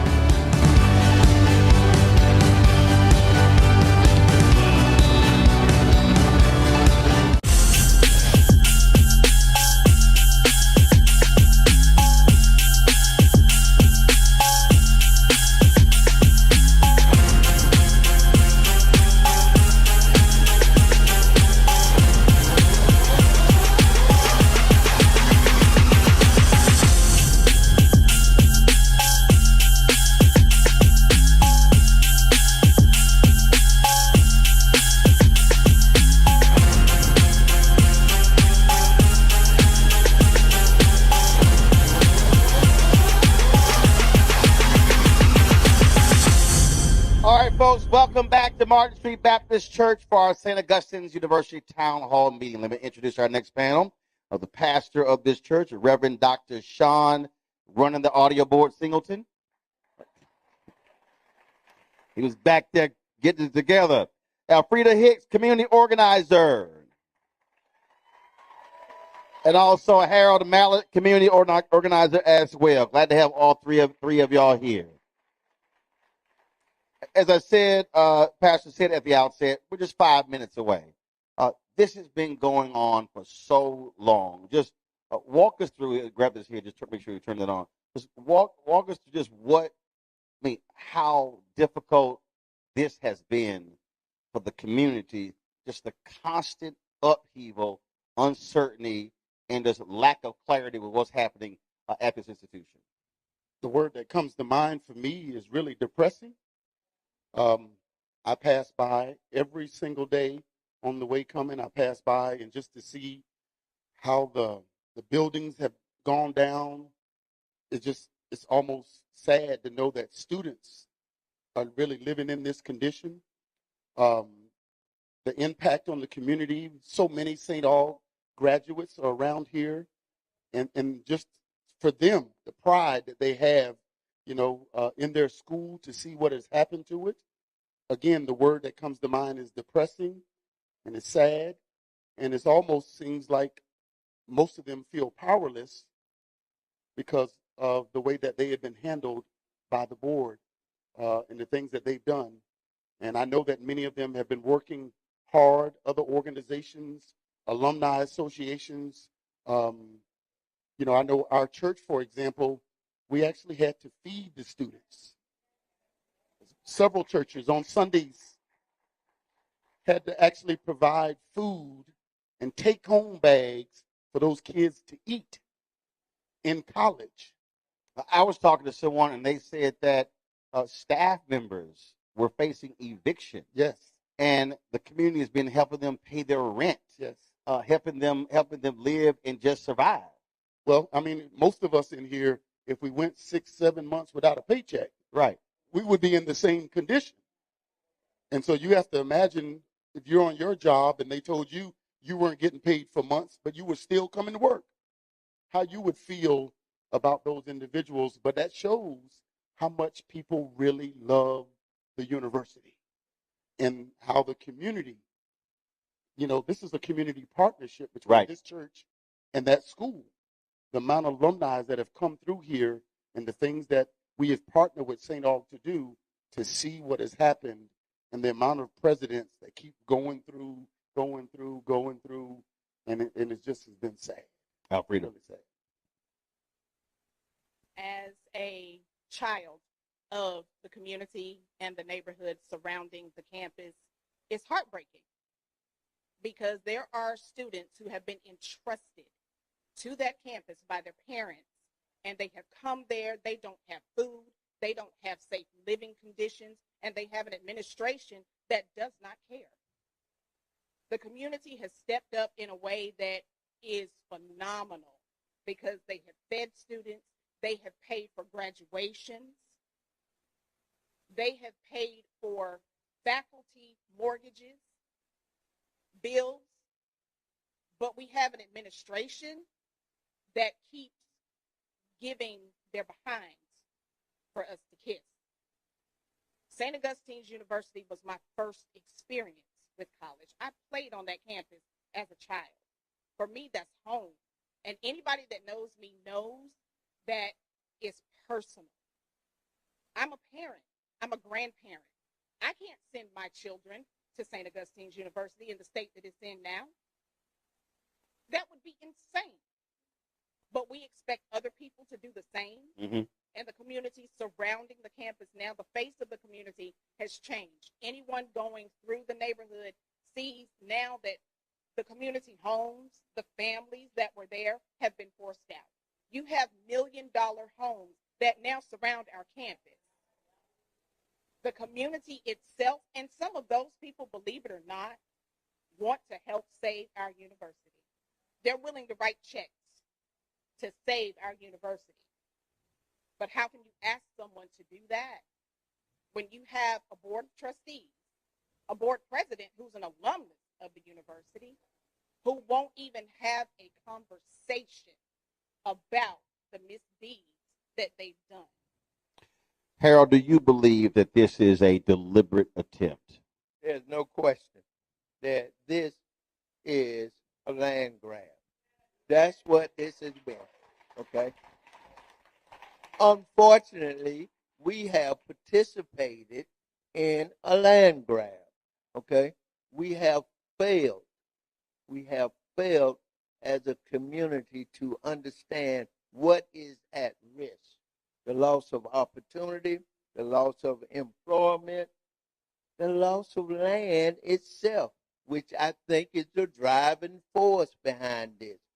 There are people who are only interested in that campus because of what they can develop on this side of town. Okay? There are forces at work, and as a community agent, I've been working with a lot of groups, and we recently were looking at tax disparities. Okay, the southeast side of Raleigh has always paid a higher tax than the rest of Raleigh. But what happens now when you have new neighborhoods being developed, $400,000, $500,000, $600,000 houses, those individuals who've been living in their homes for years now can't pay their taxes. So what happens? This is a land grab. This is all part of a land grab. But the shame of it, Martin, is we have participated. We, in terms of us as alumni, we should have been done called their hand. We should have been them called their hand. There have been evidence that they were not up to the job for over 10 years. You know? They hurt our community. First of all, they isolated themselves away from our community. You came in and saw Dr. Ward, right? This was an attempt to bring the school back into the community. Okay, his process would have helped done that. Okay, but we now find ourselves, and even before him, where the leadership came from the outside and didn't engage the community. Right. So how can you get community support if you don't engage the community? And that was the point, Pastor, that I was making at the top with that letter. How do you think you're going to get financial support if you're not even talking to the very people who care the most about the university? Yes. Go ahead. I mean, that to me, that's just. I'm sitting here looking at the website, and maybe this is a different website. On the website, Saint Augustine University at a glance. Y'all, this is on the website. It says students 924 plus.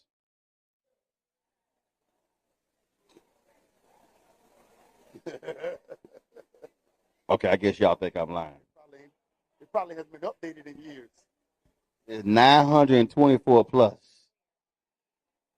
What year was it last? No. It's about SAU. It says St. Augustine University at a glance, facts and figures that make SAU a place where students thrive.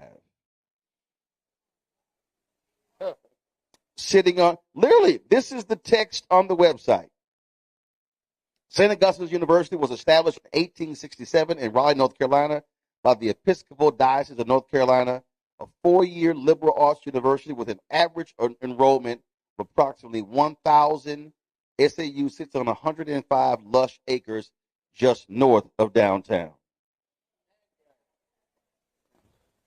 So I think the only thing on here that's accurate is 1867 and 105 lush acres.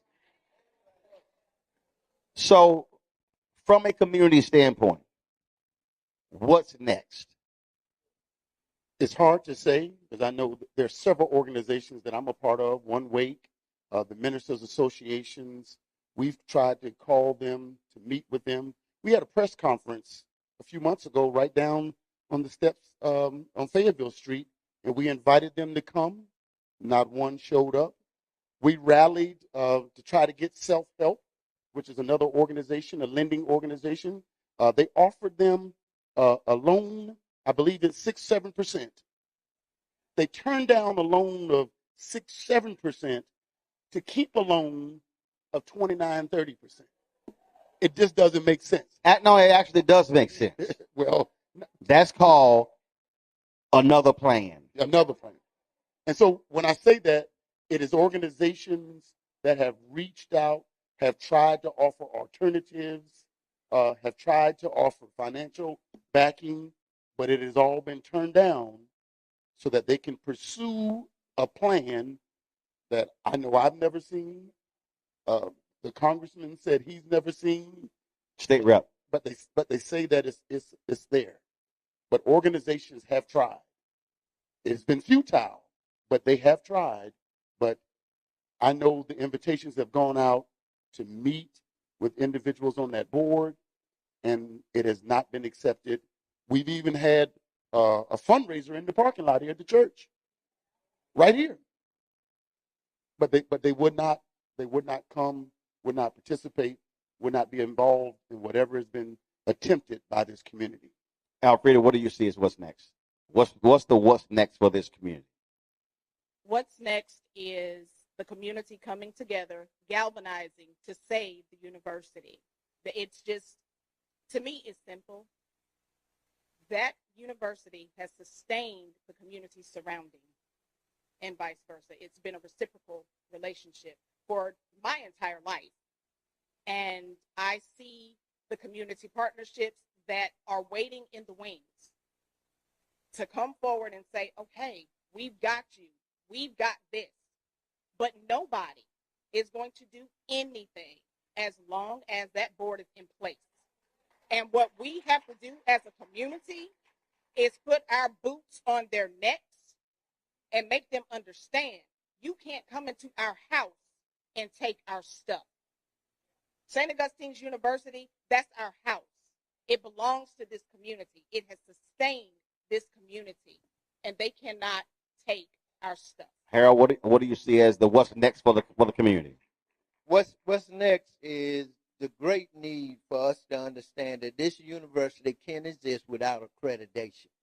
The board would like for you to think that if you don't have accreditation, then it's over with. Okay? There are elements in that community out there that would like for you to think if you don't have accreditation, then it's over with. We will need to rebuild ourselves. We need to build it back the way it should be. Okay? What that will take is those of you who are sitting out there are going to have to commit. You're going to have to put yourself at risk. You're going to have to commit.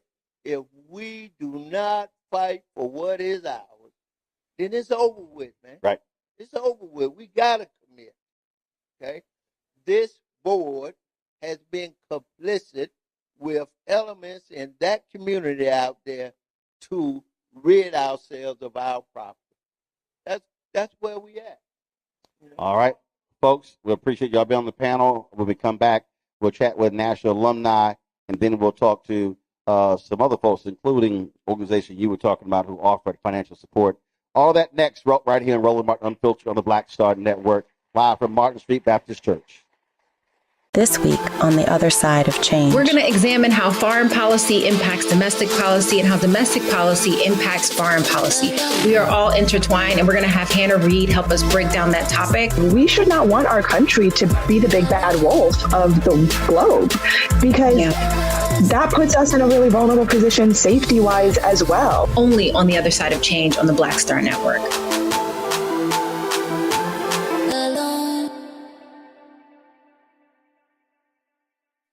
Hello, I'm Isaac Hayes III, founder and CEO of Fanbase. Listen to what I'm about to tell you.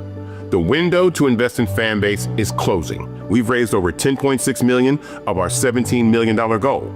That means there's room for less than 6,370 people to invest in Fanbase for the average amount. The minimum to invest in Fanbase right now is $399. That makes you an owner in Fanbase today. Go to startengine.com/fanbase to invest. Why? Because current social apps have taken advantage of users for far too long, with content suppression, shadow banning, harmful racist content, and no real tools for monetization and equity.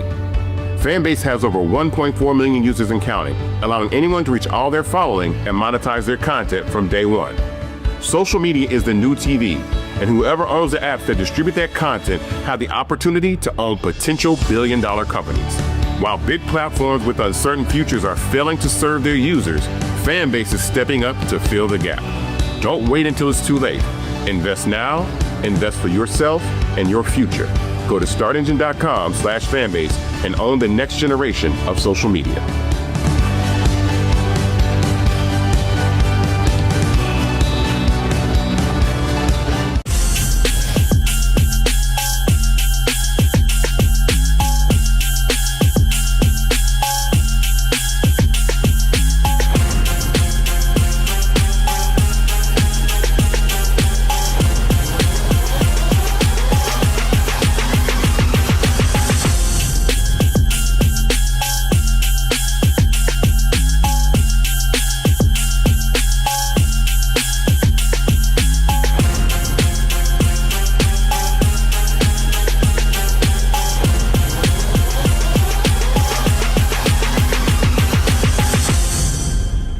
Just two more panels here as we talk about what's happening with this university that is, of course, founded in 1867. Deveron Benjamin, co-founder of Falcons Unite, president of the Oakwood Falcon Foundation. Steve Williams, NAP alumni trustee-elect, St. Augustine University. Dr. Demetria Bowie, Falcons Unite. Also, Hal Freeman, who's also alumnus. Look, the reality is you can't have a successful university without graduates who support. So first, I need to start with you, Steve. You're National Alumni Trustee-elect. So you got a fractured alumni. For folks who don't know so again, the university sent out their statement, which clearly gave the impression that the official National Alumni Association is standing with this existing Board of Trustees. Or they're not. Give us a sense of what's going on here. Well, to be perfectly honest with you, Roland, the National Alumni President hasn't been forthright with the alumni for some time. This is not anything new. And what she's failed to realize and what she's failed to tell the alumni of her relationship with Dr. Burgess's family, and they grew up in the same hometown. So she has failed the university to basically tell them of the relationship. Is she elected? She is elected, yes. And when is her term up? She gets a 2-year term. When did it start? When does it end? It started when I was sworn in, which was June 26th. June 26th. And 2024. 24. But you're National Alumni Trustee-elect. But you were sworn in. So I was sworn in by the National Alumni. We were sworn in up under the bylaws of 2021. And let me take you a little step further. The bylaws that we were sworn in under were changed. We had 140-page bylaws that govern the actual Board of Trustees that follow. They dumbed that actual they dumbed it down to 26 pages, which basically encapsulated them from even being governed. So that's where the term comes out, oh, we're self-governing, right? So what they did is what my position, what they said is that it's only a word that says shall, meaning there will be an alumni representative shall be a part of the board. So that was the technicality that was in there. Well, they started making rules after the fact once I was elected, and basically saying when the letters went out, the letter went to the Board of Trustees the first part of July. They didn't respond to the letter until 3 months later. And at that time, I was waiting. But I then was upset because I cannot do my job duly elected to do by the alumni. So I was upset, and then I joined the lawsuit in October. Okay. So you were elected by the alumni to be their representative on the Board of Trustees. Absolutely. This Board of Trustees has refused to seat you? Yes. You joined the lawsuit. What's the status of that lawsuit? Well, we lost on the technicality mainly because of a statute, a long-term statute of North Carolina, meaning you had to be a sitting Board of Trustee member to bring the lawsuit forward. So we lost on that technicality, but on merit alone, that's why the AG took the case. Okay, so what's the status of that? It is still an ongoing investigation. So you couldn't sue because you're not sitting, but you're not sitting because they didn't seat you? Yes. Absolutely. Deveron, speak to us again, these different factions, these different groups, how are y'all navigating all of this? Who speaks for whom? I mean, give us a sense of just what y'all have been dealing with in terms of all this turmoil back and forth. As far as Falcons Unite, we've been fighting the boards and not just the board. The board has changed. And Brian Boulware and James Perry, they've been holding their grounds and changing out the pieces and consistently hurting us in the process. And ultimately, you have Save SAU, you got Falcons Unite. You got all of these organizations that were created because the school wouldn't let us in. See, with Falcons Unite's original members, the way we got together about 15 years ago, He was trying to donate money. Dr. Bowie was trying to donate money. I'm calling over there trying to donate money. We're trying to be mentors to the students. No one would call us back. Y'all trying to give money.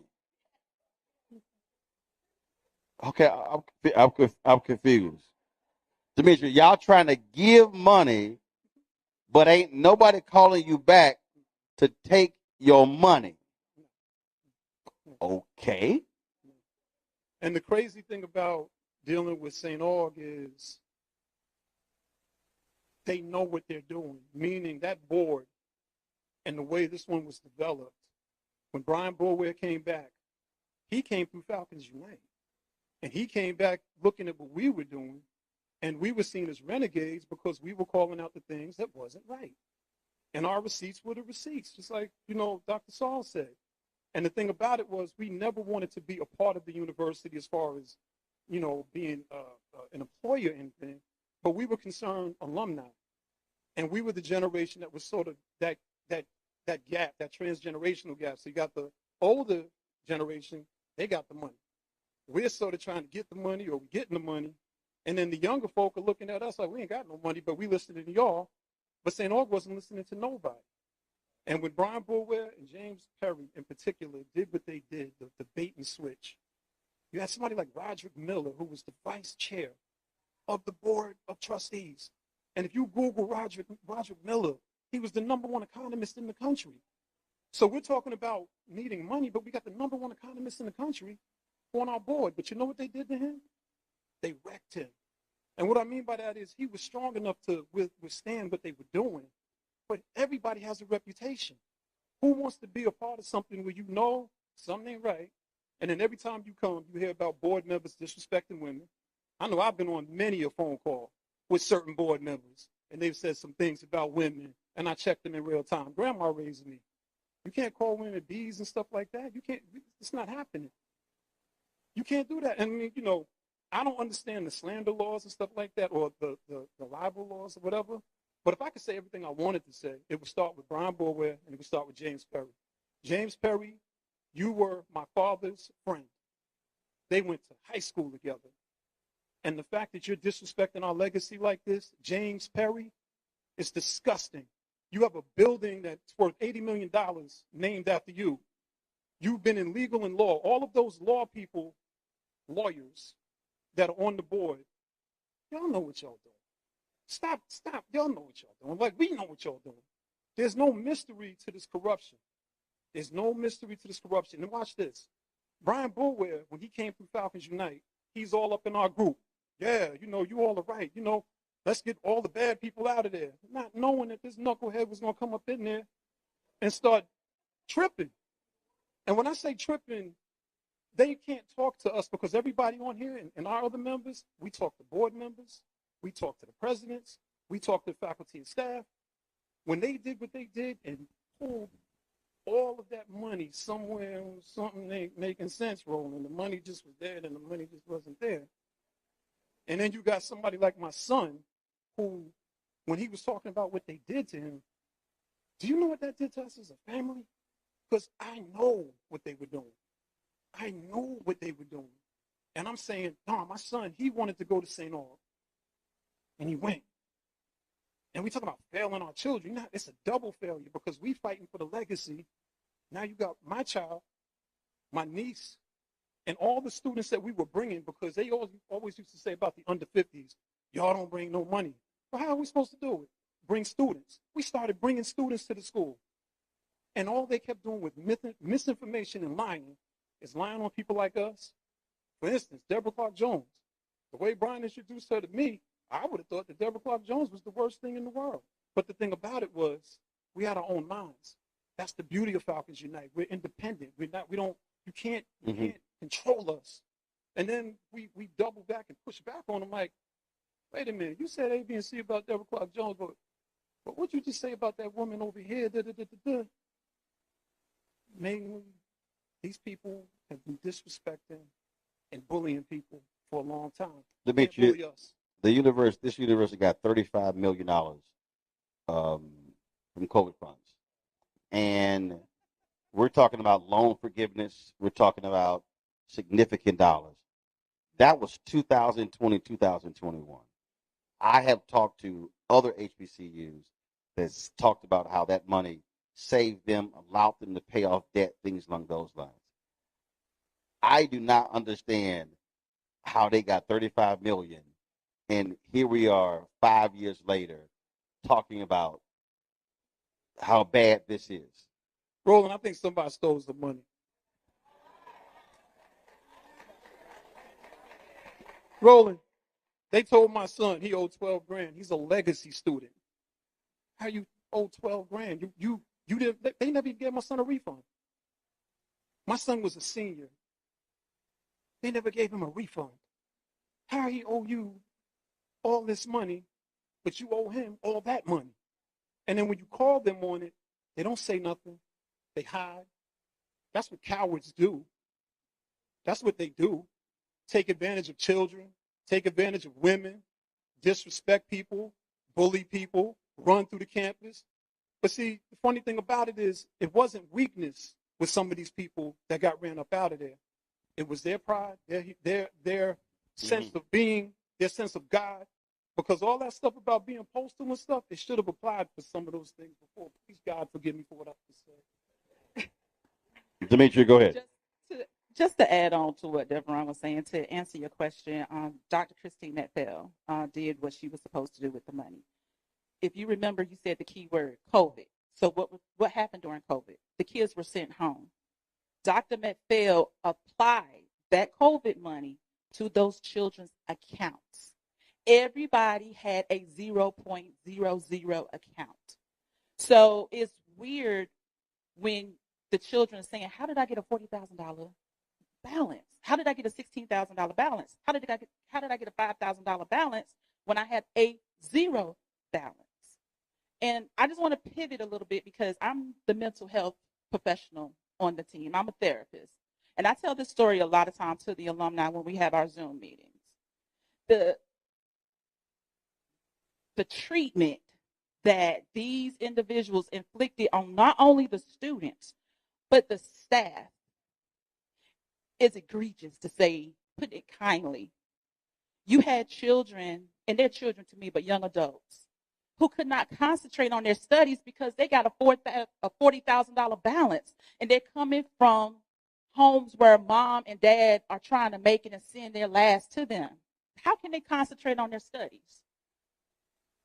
Then you have board members bullying them. And then let's pivot to the staff. I got a call from Devron. We have a group chat. And a staff member, they were like, D, we need you. Because we have a staff member who, trigger warning, is contemplating suicide because they can't pay their bills, utilities, mortgage, and everything. And I live 2 hours away. I live in Charlotte.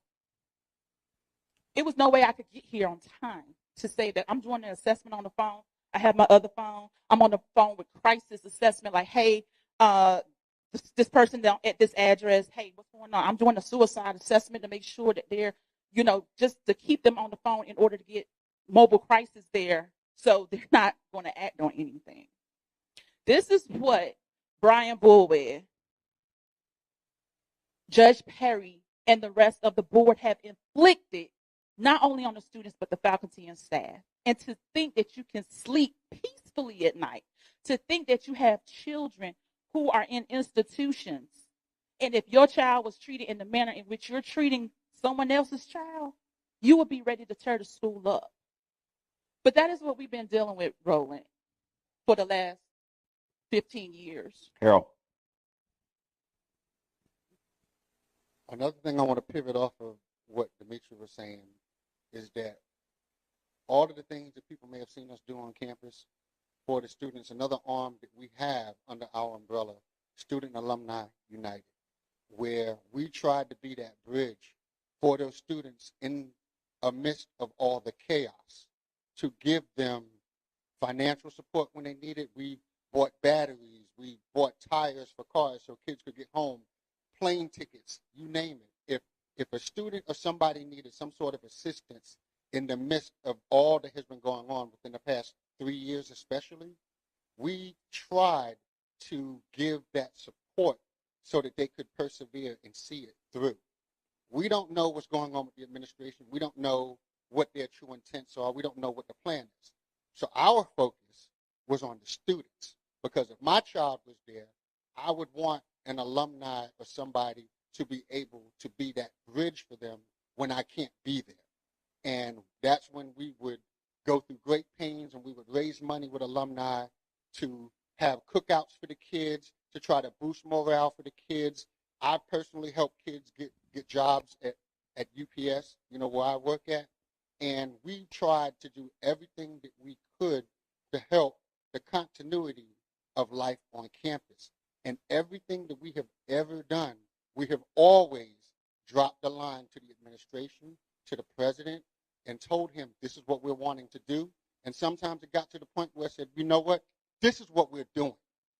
And there have been times that we have actually come on campus just to do a check, and they would try to keep us off campus to keep us away from the kids. So in turn, we moved that last cookout that we did for the kids here. And we had that here for the kids. And they have always been very grateful, appreciative. Our phone lines in that chat that she spoke of, it blew up all the time. And there has never been a time where there was a staff member or a student in need that we didn't put the call out and the alumni come together and we were able to put that fire out and help that person. We need people to understand that what's going on at St. Aug is not a problem with the institution. It is a problem with the board and management. The institution will be fine. You have alumni here that care about the institution and care about these students and want to see this legacy go on. So that narrative that there may not be people out there that care about the school, we care about St. Aug and we are here. We just need an actionable path forward.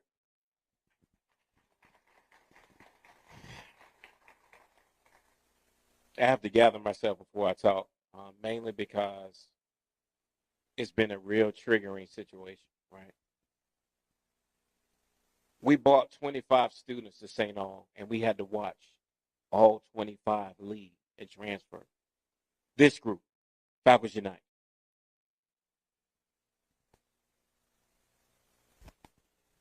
Alumni sat me in this seat because they know I can't be bullied. They haven't sat me because they know that all of them would have been going out the window by now. See, I was raised by now my 94-year-old grandmother. I still have her. She raised me with morals that you do not harm anyone, but you definitely do not harm children. What this board has done has caused a lot.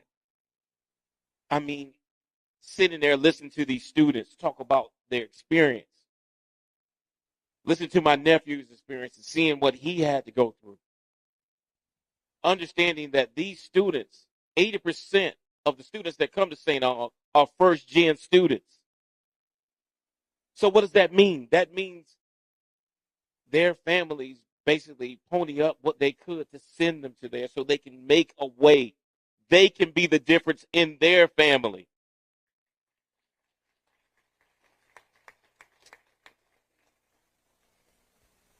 See, you have to understand something. Representative Lewis always said, there's nothing wrong with a little good trouble. But see, this board doesn't understand that. They'll champion that. They'll say, yes, there's nothing wrong with good trouble. But when that good trouble starts at your doorstep, have that same energy. Because what they've done right now, they've created the hostile environment. They've created the action that needs to happen. And being honest, I don't want to hear them. I just want them to leave. That's it. Get out. Your services are no longer warranted. We don't need you. Thank you. No thank you. Hit the road. Because I'm at a point where damage continues. And the longer we wait, that's the more generations we lose.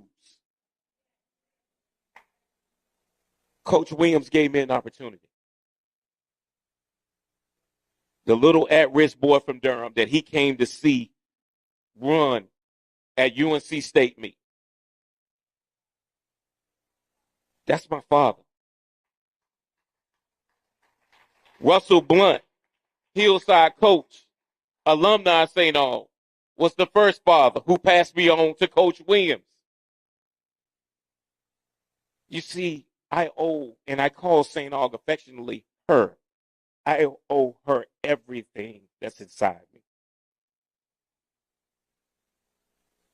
For 15 years, we have fought several boards, several administrations.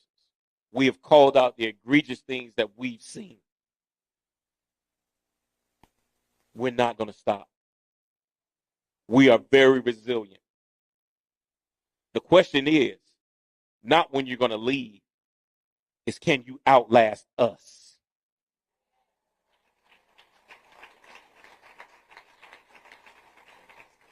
It's time to go. It's time for him to go. Roland, I have a quick question. Yep. When you was at St. Aug, did you see any markers? Like the little flags, surveyor flags? The I survey? can't even remember. Like I was literally in and out. They're there. You know what they're planning to do, right? Mm-hmm. Okay. Yeah, when you talk about survey markers, you're surveying the land. Homes. So basically, there are survey markers all on the property right now instead of some acres. That land is being collateralized for a loan, which will interpret a sale.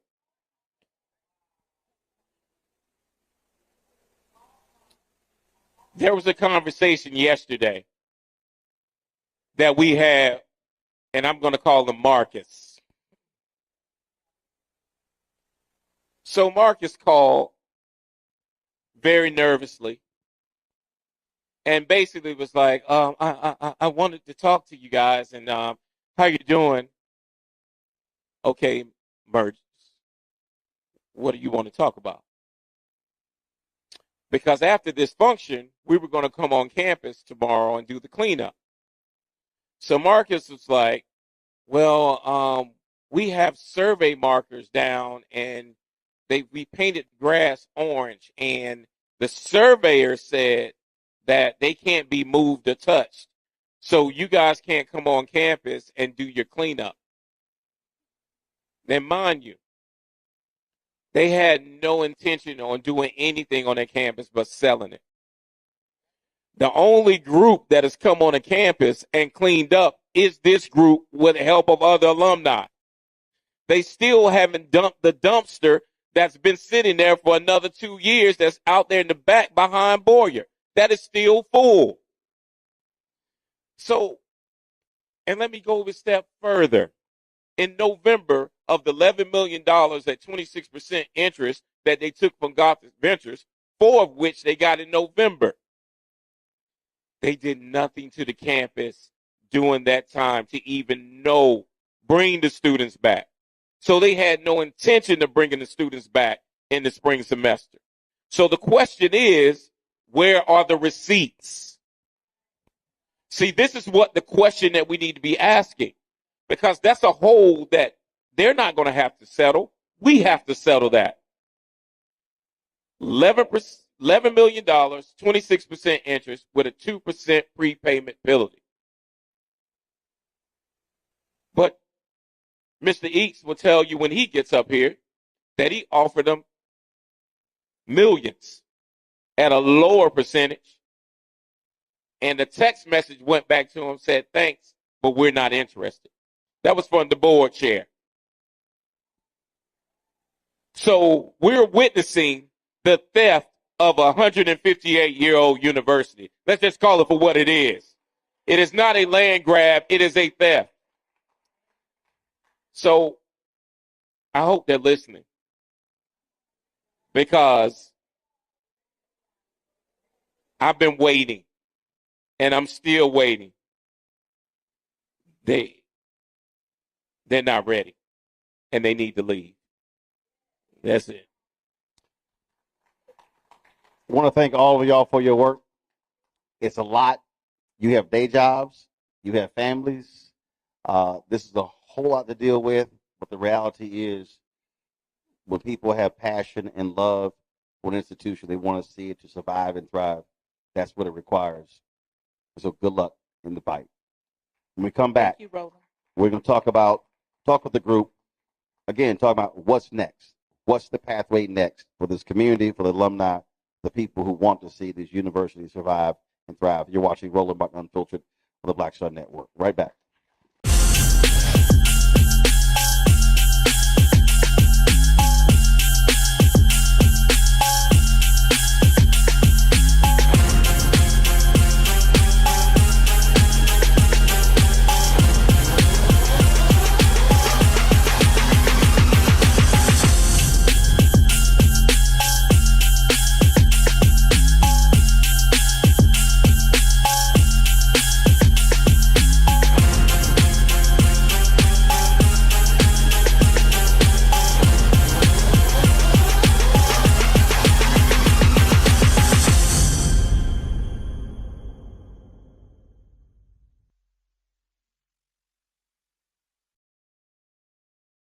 This week on the other side of change. We're going to examine how foreign policy impacts domestic policy and how domestic policy impacts foreign policy. We are all intertwined, and we're going to have Hannah Reed help us break down that topic. We should not want our country to be the big bad wolf of the globe, because that puts us in a really vulnerable position safety-wise as well. Only on the other side of change on the Black Star Network.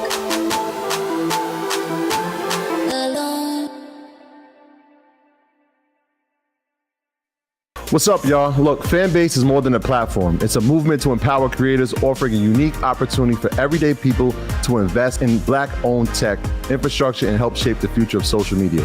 Investing in technology is essential for creating long-term wealth and influence in the digital age. The Black community must not only consume tech, we must own it. Discover how equity crowdfunding can serve as a powerful tool for funding Black businesses, allowing entrepreneurs to raise capital directly through their community through the Jobs Act.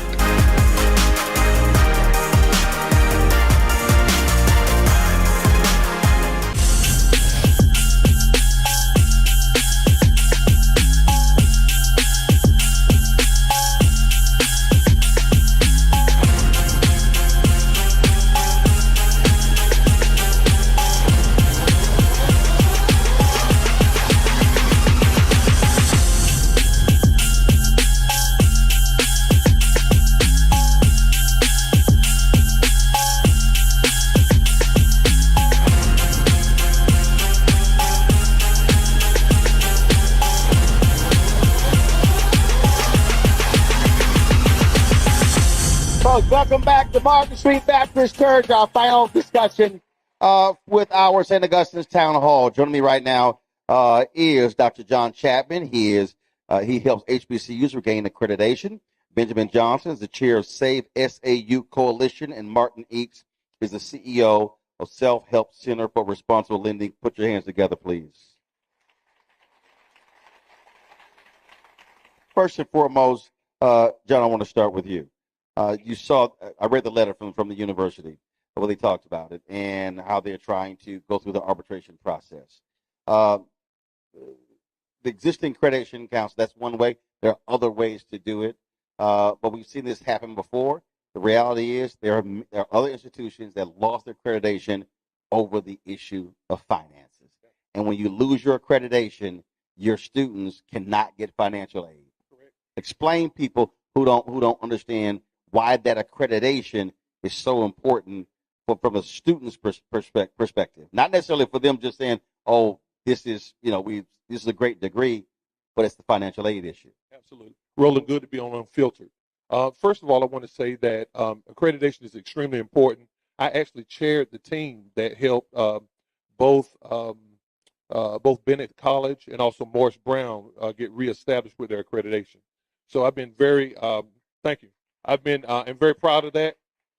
Worked hard with Dr. James and also worked hard with Bennett and wrote the recommendation along with our team to help them get their accreditation established. So you helped Morris Brown get theirs back. You helped Bennett get theirs back. Yes. Have these folks called you? I've tried to insert myself several times as an alum, 1995 alum. Wait, hold on. I want, again, I mean, I don't want to run past that. If you are an alum of an institution that's lost their accreditation and it's going through a process, and you help two other schools get their accreditation, common sense says they should be running to you for your expertise. And they're like, yeah, we're good. Yeah, well, we had several meetings. They took meetings with me. I guess they felt obligated to, considering my track record. And it wasn't just me. I was working along with the Transnational Association of Christian Colleges and Schools, which is TRACS. Worked very closely with the vice president there, and have been a part of many institutions, the HBCUs, institutions across the country, writing the recommendation to the commission that makes the vote on their status, which whether it be accreditation, candidacy, or pre-accreditation, those kinds of things. And so I did insert myself. I did have several conversations with, at the time, the CFO and the current acting president, but nothing came of it. You know, one of the things I want to say is we talk a lot about money and the financial requirement, but sitting from my seat, one of the biggest concerns I have is the time. It takes a long time to get reestablished. You talked about Morris Brown, 20 years. Yeah. It takes a long time because here's what you have. There's standards, and standards drive all of this. And I appreciate the emotion because, of course, as an alum, I have it as well. But here's one of the standards. There has to be 3 consecutive years of positive audits. 3 consecutive years. That's one of the standards. So the question becomes, when do we start the clock? We can't even start the clock anytime soon to meet that one standard. In addition to that, when it comes down to the importance of accreditation, all of these students, they have to sit under degreed and credentialed professors that are sitting out there, that have worked hard, that paid your own student loans to get the credentials. And now you have mortgages, you have families, you have children. And so they have to be compensated. The compensation that is that would be consistent with other competitive institutions is only done by students being able to qualify for financial aid. And with all due respect, I know there was one person who talked about accreditation is not important, but I would respectfully disagree, just because when it comes down to dealing with standards, when you have 1 degree program, sociology, 1 degree program, political science, 1 degree program, one of the standards is you have to have 1 full-time faculty member to oversee that program. That would be like a dean. Well, that dean, what is their salary? So when you say 1 degree program, you got to think about 1 salary over that degree program. So now the question becomes, how many programs St. Aug have? Because there is hope. Let me just say that there is hope and there is a way out, but it's going to take a lot of time. Yep. And it's time to start the clock now. Martin, your name has come up several times tonight, Martin.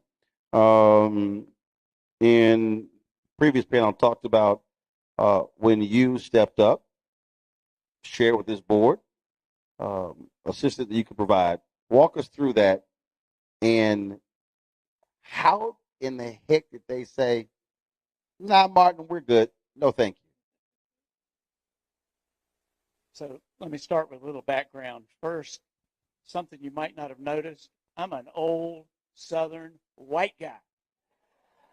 Martin, I swore you were high yellow. Martin, you light skinned. If we in Louisiana, you could be my uncle. Don't even try it. So you might think that I'd be uncomfortable here, but I grew up in an all-black community on the south side of Greensboro. My best friends were destroyed as I was growing up. My best friend was killed on the playground. And I made this pledge at his funeral that I'd live the rest of my life for the 2 of us, not for just the 1 of me. So you may ask, why do I care about this? My favorite speaker of all time is Frederick Douglass. Frederick Douglass says, it's easier to build strong children than it is to repair broken men. It's the greatest quote ever. So why does St. Augustine's matter? It's the place where children grow up into men that don't have to be repaired. and women. So I started in 1980 with a small group that what we wanted to do was translate the civil rights gains into the economic arena. That if you didn't have economic wealth and you didn't have economic opportunity, the civil rights movement would be important, but it would be hollow in a way. And so we grew from really a $77 bake sale into a $5 billion nonprofit financial institution. Mm. And I personally have made thousands of loans. We've made tens of thousands of loans to people that banks wouldn't lend to. And my loss record is almost zero, which just says that if you give people a fair chance, they'll do whatever it takes to pay back. So when St. Augustine's I got drawn into this. Many of you don't know Napoleon Wallace, who is this unbelievable guy who is wheelchair bound with ALS. And he's like, Martin, if you don't do this, who's going to do it? Who's going to come forward with money? And he kept badgering me, and he can only speak through a synthetic voice. He can't move a single thing except his eyes. And so I got involved enough to find out that there had been a loan offered and made to St. Augustine's that was a $7 million loan by Gothic Ventures, which is it was a white lawyer in Raleigh. And when I got the paperwork, because I found I could get information from everybody, what I saw was a loan that I couldn't believe, and no one knew about it. It was 26% annual interest on a $7 million loan, and if you paid it off the day after it was brought, you still had to pay an $840,000 prepayment penalty to this lender. So I went to the lender, went to the lawyer, and I said, this is predatory, and I know what I'm talking about. I've been designated by the payday lenders in America as their number one enemy in the universe. And they're like, universe, okay. I didn't even know you had payday lending on the moon and Mars. But and then when we had the subprime mortgage crisis, my organization was in the middle of that fight before anyone recognized it. Mm-hmm. 10 years I testified in the U.S. Senate Banking and House Financial Services Committees. So all I can tell you is that when I say a loan is predatory, I feel like I've earned the right to claim the expertise that I know what I'm talking about. This loan, not only was it 26% interest, and after 45 days, the prepayment penalty was not 2%, it was the full year's interest at 26%. It's huge. And not only that, when I got into the terms of it, it said that if you get a loan from anyone else like us, you have to take 100% of that money and prepay our loan and pay the prepayment penalty. If you were to sell any property that was unnecessary at St. Augustine's, like an off-campus residential property that wasn't essential, 100% of that money has to come and be paid back to Gothic Ventures and pay a prepayment penalty on the amount that was mandatory. So even though I'm old and I'm white-haired, when I was young I had red hair and a really hot temper. And now I've lost the red hair, but I still got the hot temper, and it just pissed me off what they were doing. And I really did believe that what that lender was trying to do was take the campus. It had a $30 million facility at 26%. Most people who don't do finance don't know this. After 3 years, the amount of $30 million would double to $60 million. 3 more years it'd go to $120 million. And then the campus is gone. Not just the university is gone, but the debt would have built up such that you cannot then recover it at that point. So on November 4th of last year, knowing that they were about to take another $4 million advance at 26% interest with all these bad things, the chairman of the board asked me, he says, well, if you think you're so hot, why don't you give us an offer? I said, okay, I'll do it. I'll do it tomorrow. And I wrote out a proposal that said, we will provide the first $20 million of financing so that you can pay off the IRS. Because IRS, I mean, they don't mess around. Those penalties just keep going. The penalties keep going. It's a criminal offense, and they can come and seize your cash at any time. So you just can't run an organization. To pay that off, to pay off Gothic, although I wanted to have them feel some pain that they didn't get their prepayment penalty back. And then $3 million that would be used for paying back salaries, because at November 4th, there had been 3 or 4 months that the staff and faculty had not been paid. So I put that in, I gave it to the finance committee of the board, I presented it to them, and I did get the message back from the chairman saying, well, I'm going to read it so that I don't get it. I had one condition in the loan, and the loan, here's what it said. It said, SAU board will have to restructure such that the current and former board chairs leave the board. I said, this is not personal. When a team or a business collapses, the coaches are asked to leave to restore confidence that the future course of action will be different than the past course. So I didn't call names or anything. I was just saying, I've been on the board of the Ford Foundation. I've probably raised in grants more than $1 billion. You can't get money to something that people have no confidence in. And that's what it takes. And basically the response I got was, that's a non-starter. You're not getting me off the board. And so here you are presenting a real lifeline that could save the university, that could save this board from an awful transaction they involved them in.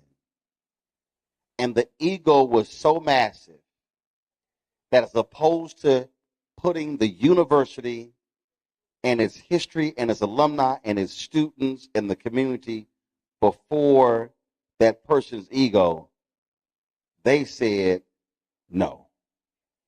Correct. So the point is, and I may disagree with folks here, I don't think that the board chair even has an intent to turn the property over to developers, per se. He has, and y'all will hate me for this, he has the same exact mindset that Donald Trump has.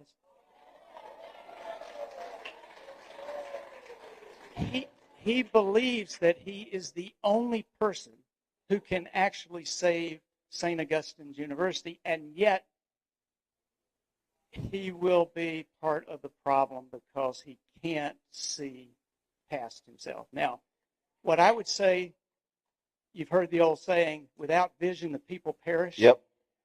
That's where we are right now. And what has happened since November 4th, when I made my offer, and it was not the lowest rate, it was still 9%, because the last I checked, 9 is better than 26. So what has happened at each step, got hold of the Gothic Ventures loan, which is just utterly corrupt. Absolutely. It's a law firm that had actually represented the university, which means that it is a outright conflict of interest to be providing that through one of your partners. Absolutely. So that was number one. The next one was that they had an idea of connecting with a sports real estate development company out of Miami who had never done a project before, ever. Well, had never done a project. Had a project completed, or even as far as I can tell. And they were going to do a $70 million advance to the university, allegedly, in exchange for 100% of all the property, the 105 acres, plus all the off-campus properties leased to this group at 99 years. So if that had gone through, it would have basically transferred the campus, and it's complicated, but it was all untransparent until we got a hold of it and got the Attorney General involved, who said this doesn't make sense. And now there's another proposal. So there's always something that is the gold around the corner. And now there is a loan, that's why the markers are there, from what's called a hard money lender, meaning that they make loans based solely on collateral with the intent often of taking the collateral. And here the loan will be 10 or 12% in the first year, 14 or 15% in the second year, X amount in the third year. So it's a lot better than what the Gothic Ventures loan is. But it's still unsurvivable for the university, that just the excess interest being paid on the Gothic loan, if we'd gone that path, would have required 50 to 60 staff and faculty members to be terminated simply to pay the interest between 26% and 9%. It doesn't really make any sense at all.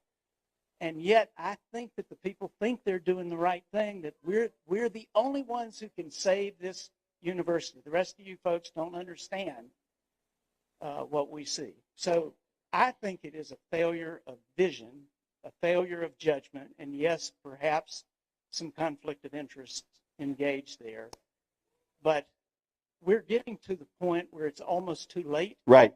Not just the accreditation's already been denied 2 or 3 times, but if you get debt that is another 60 or 70 million with an interest rate that's unaffordable, you can't even restart. Right. So this university was started by ex-slaves, white Episcopal people of faith.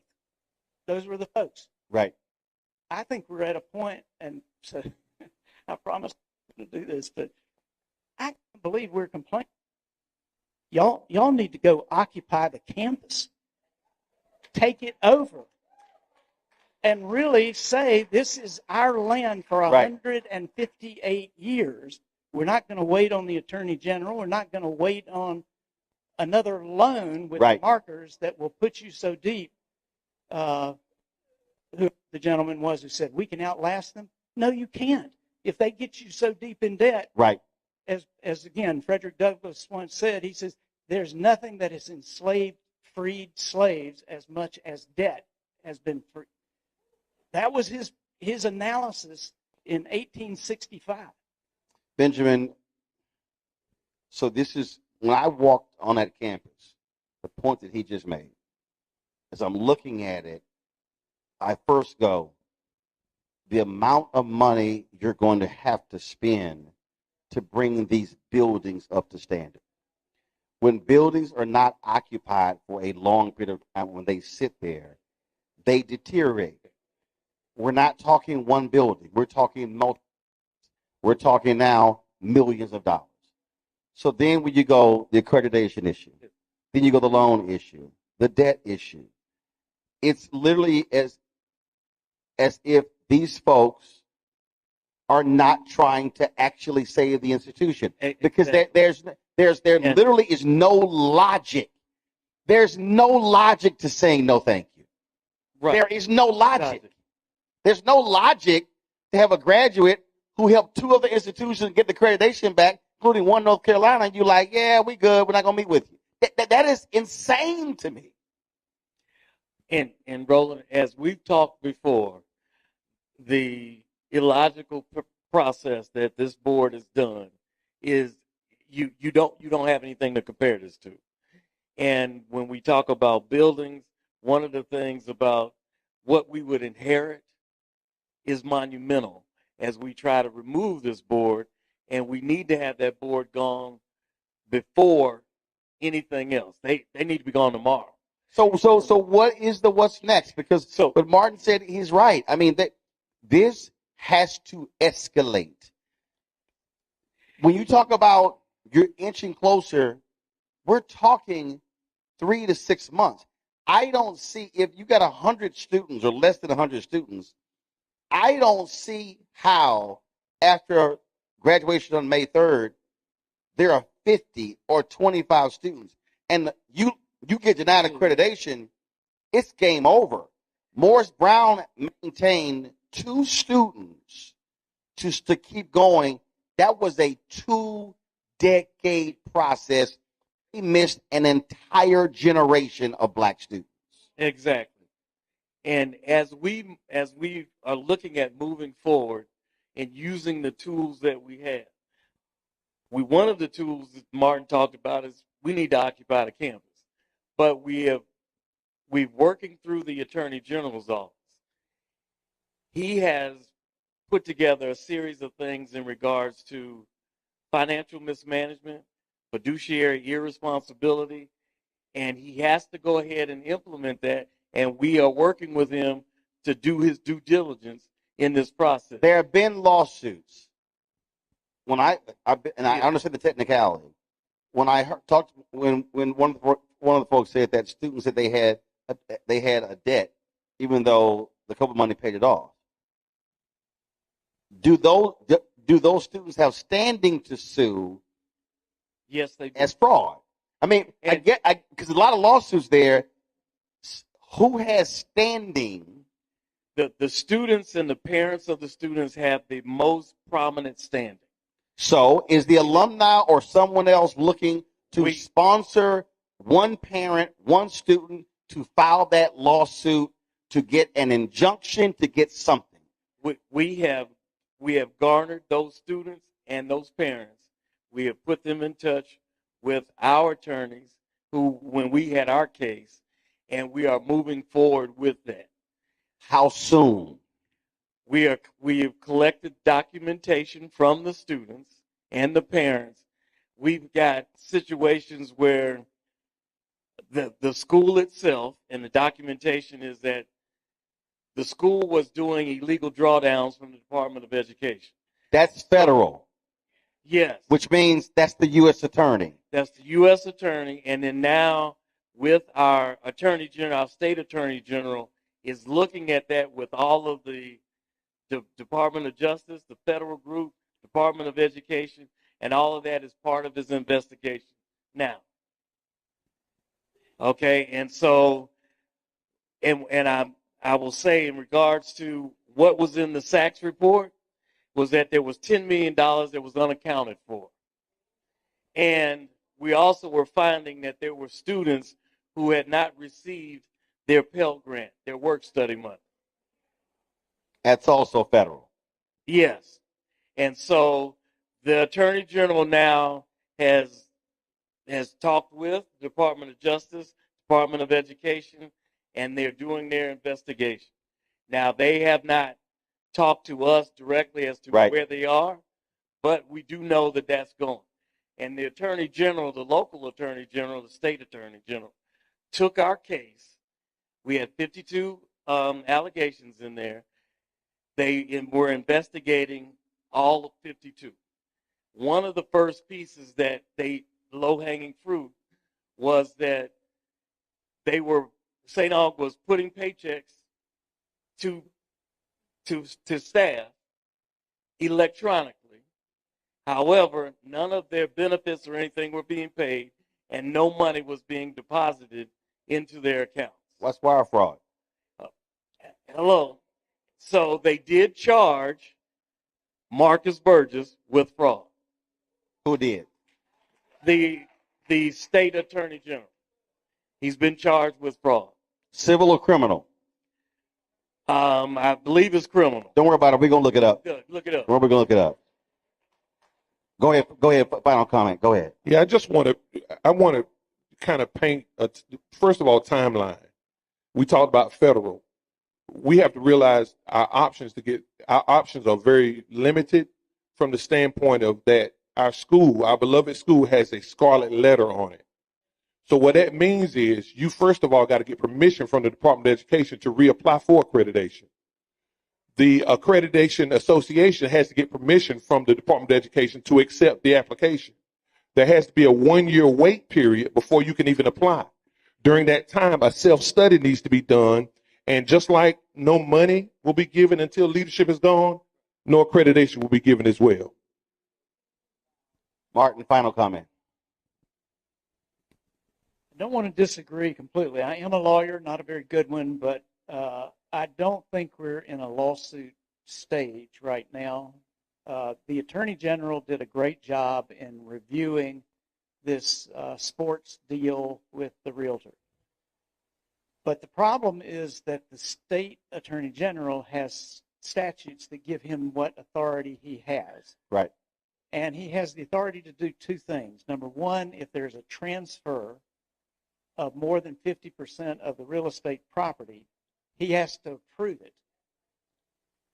And what they've done now is if you borrow money against 100% of the property, that authority is not triggered. The second thing is that they find that it is an absolute violation of fiduciary duty. They can take the entire institution and put it into receivership. Mm-hmm.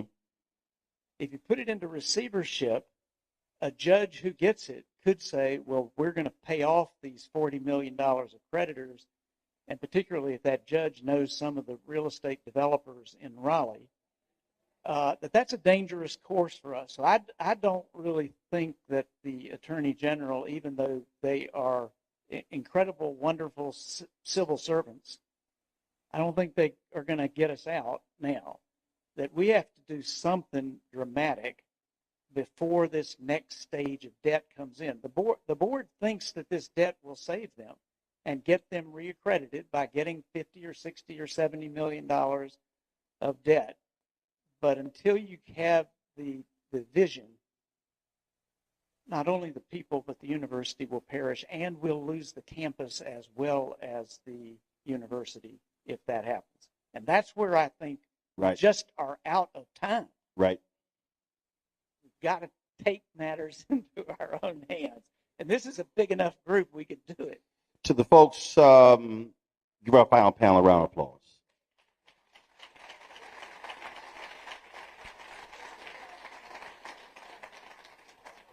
Since Martin talked about Frederick Douglass said, power concedes nothing without a demand, never have, never will.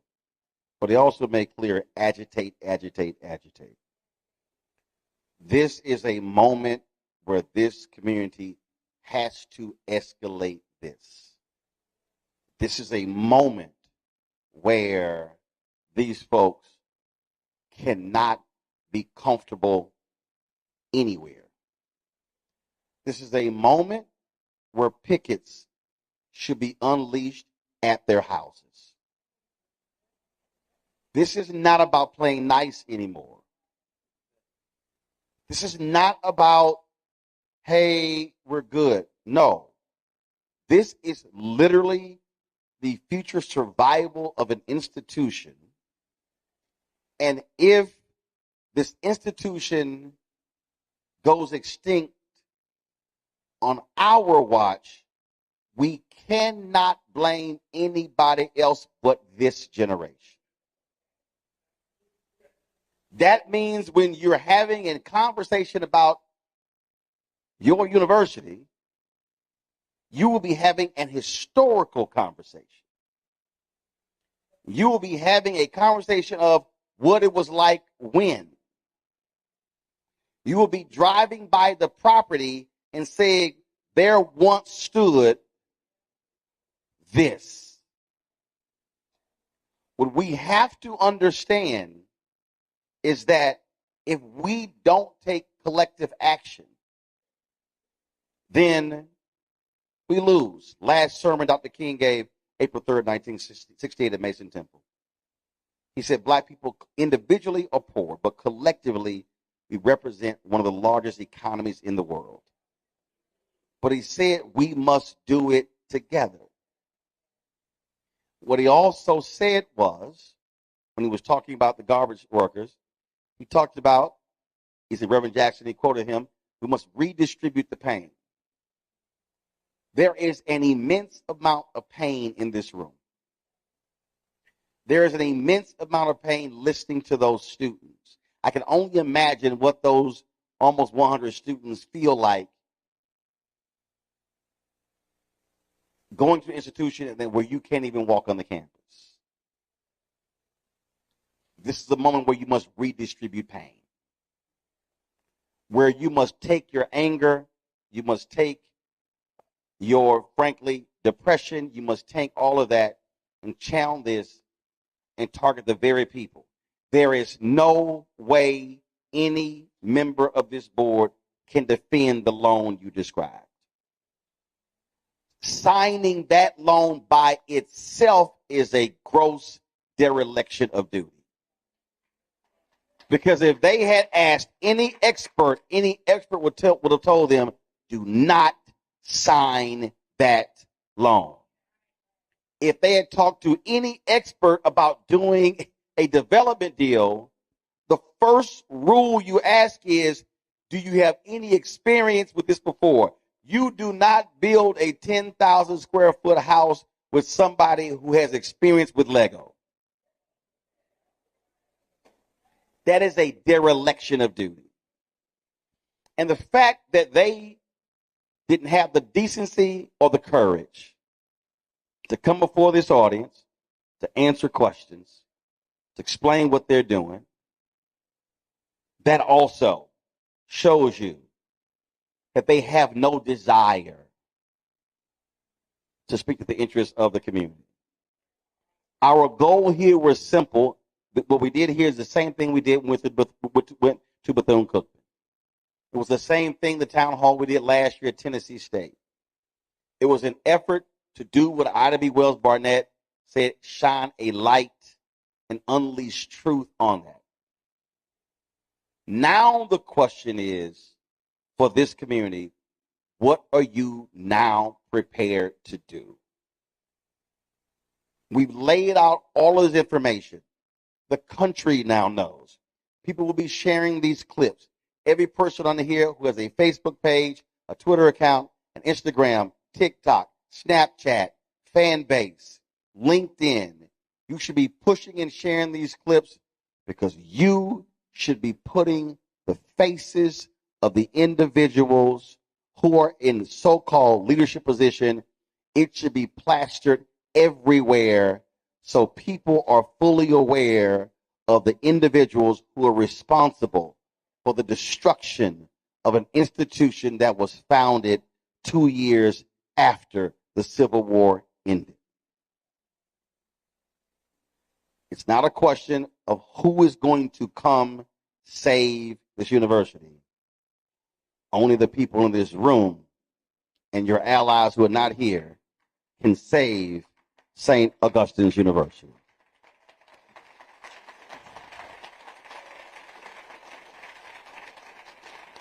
Let me shout out the pastor of this church for allowing us to be able to broadcast this show. Thank you so very much. Thank you so very much, Doc.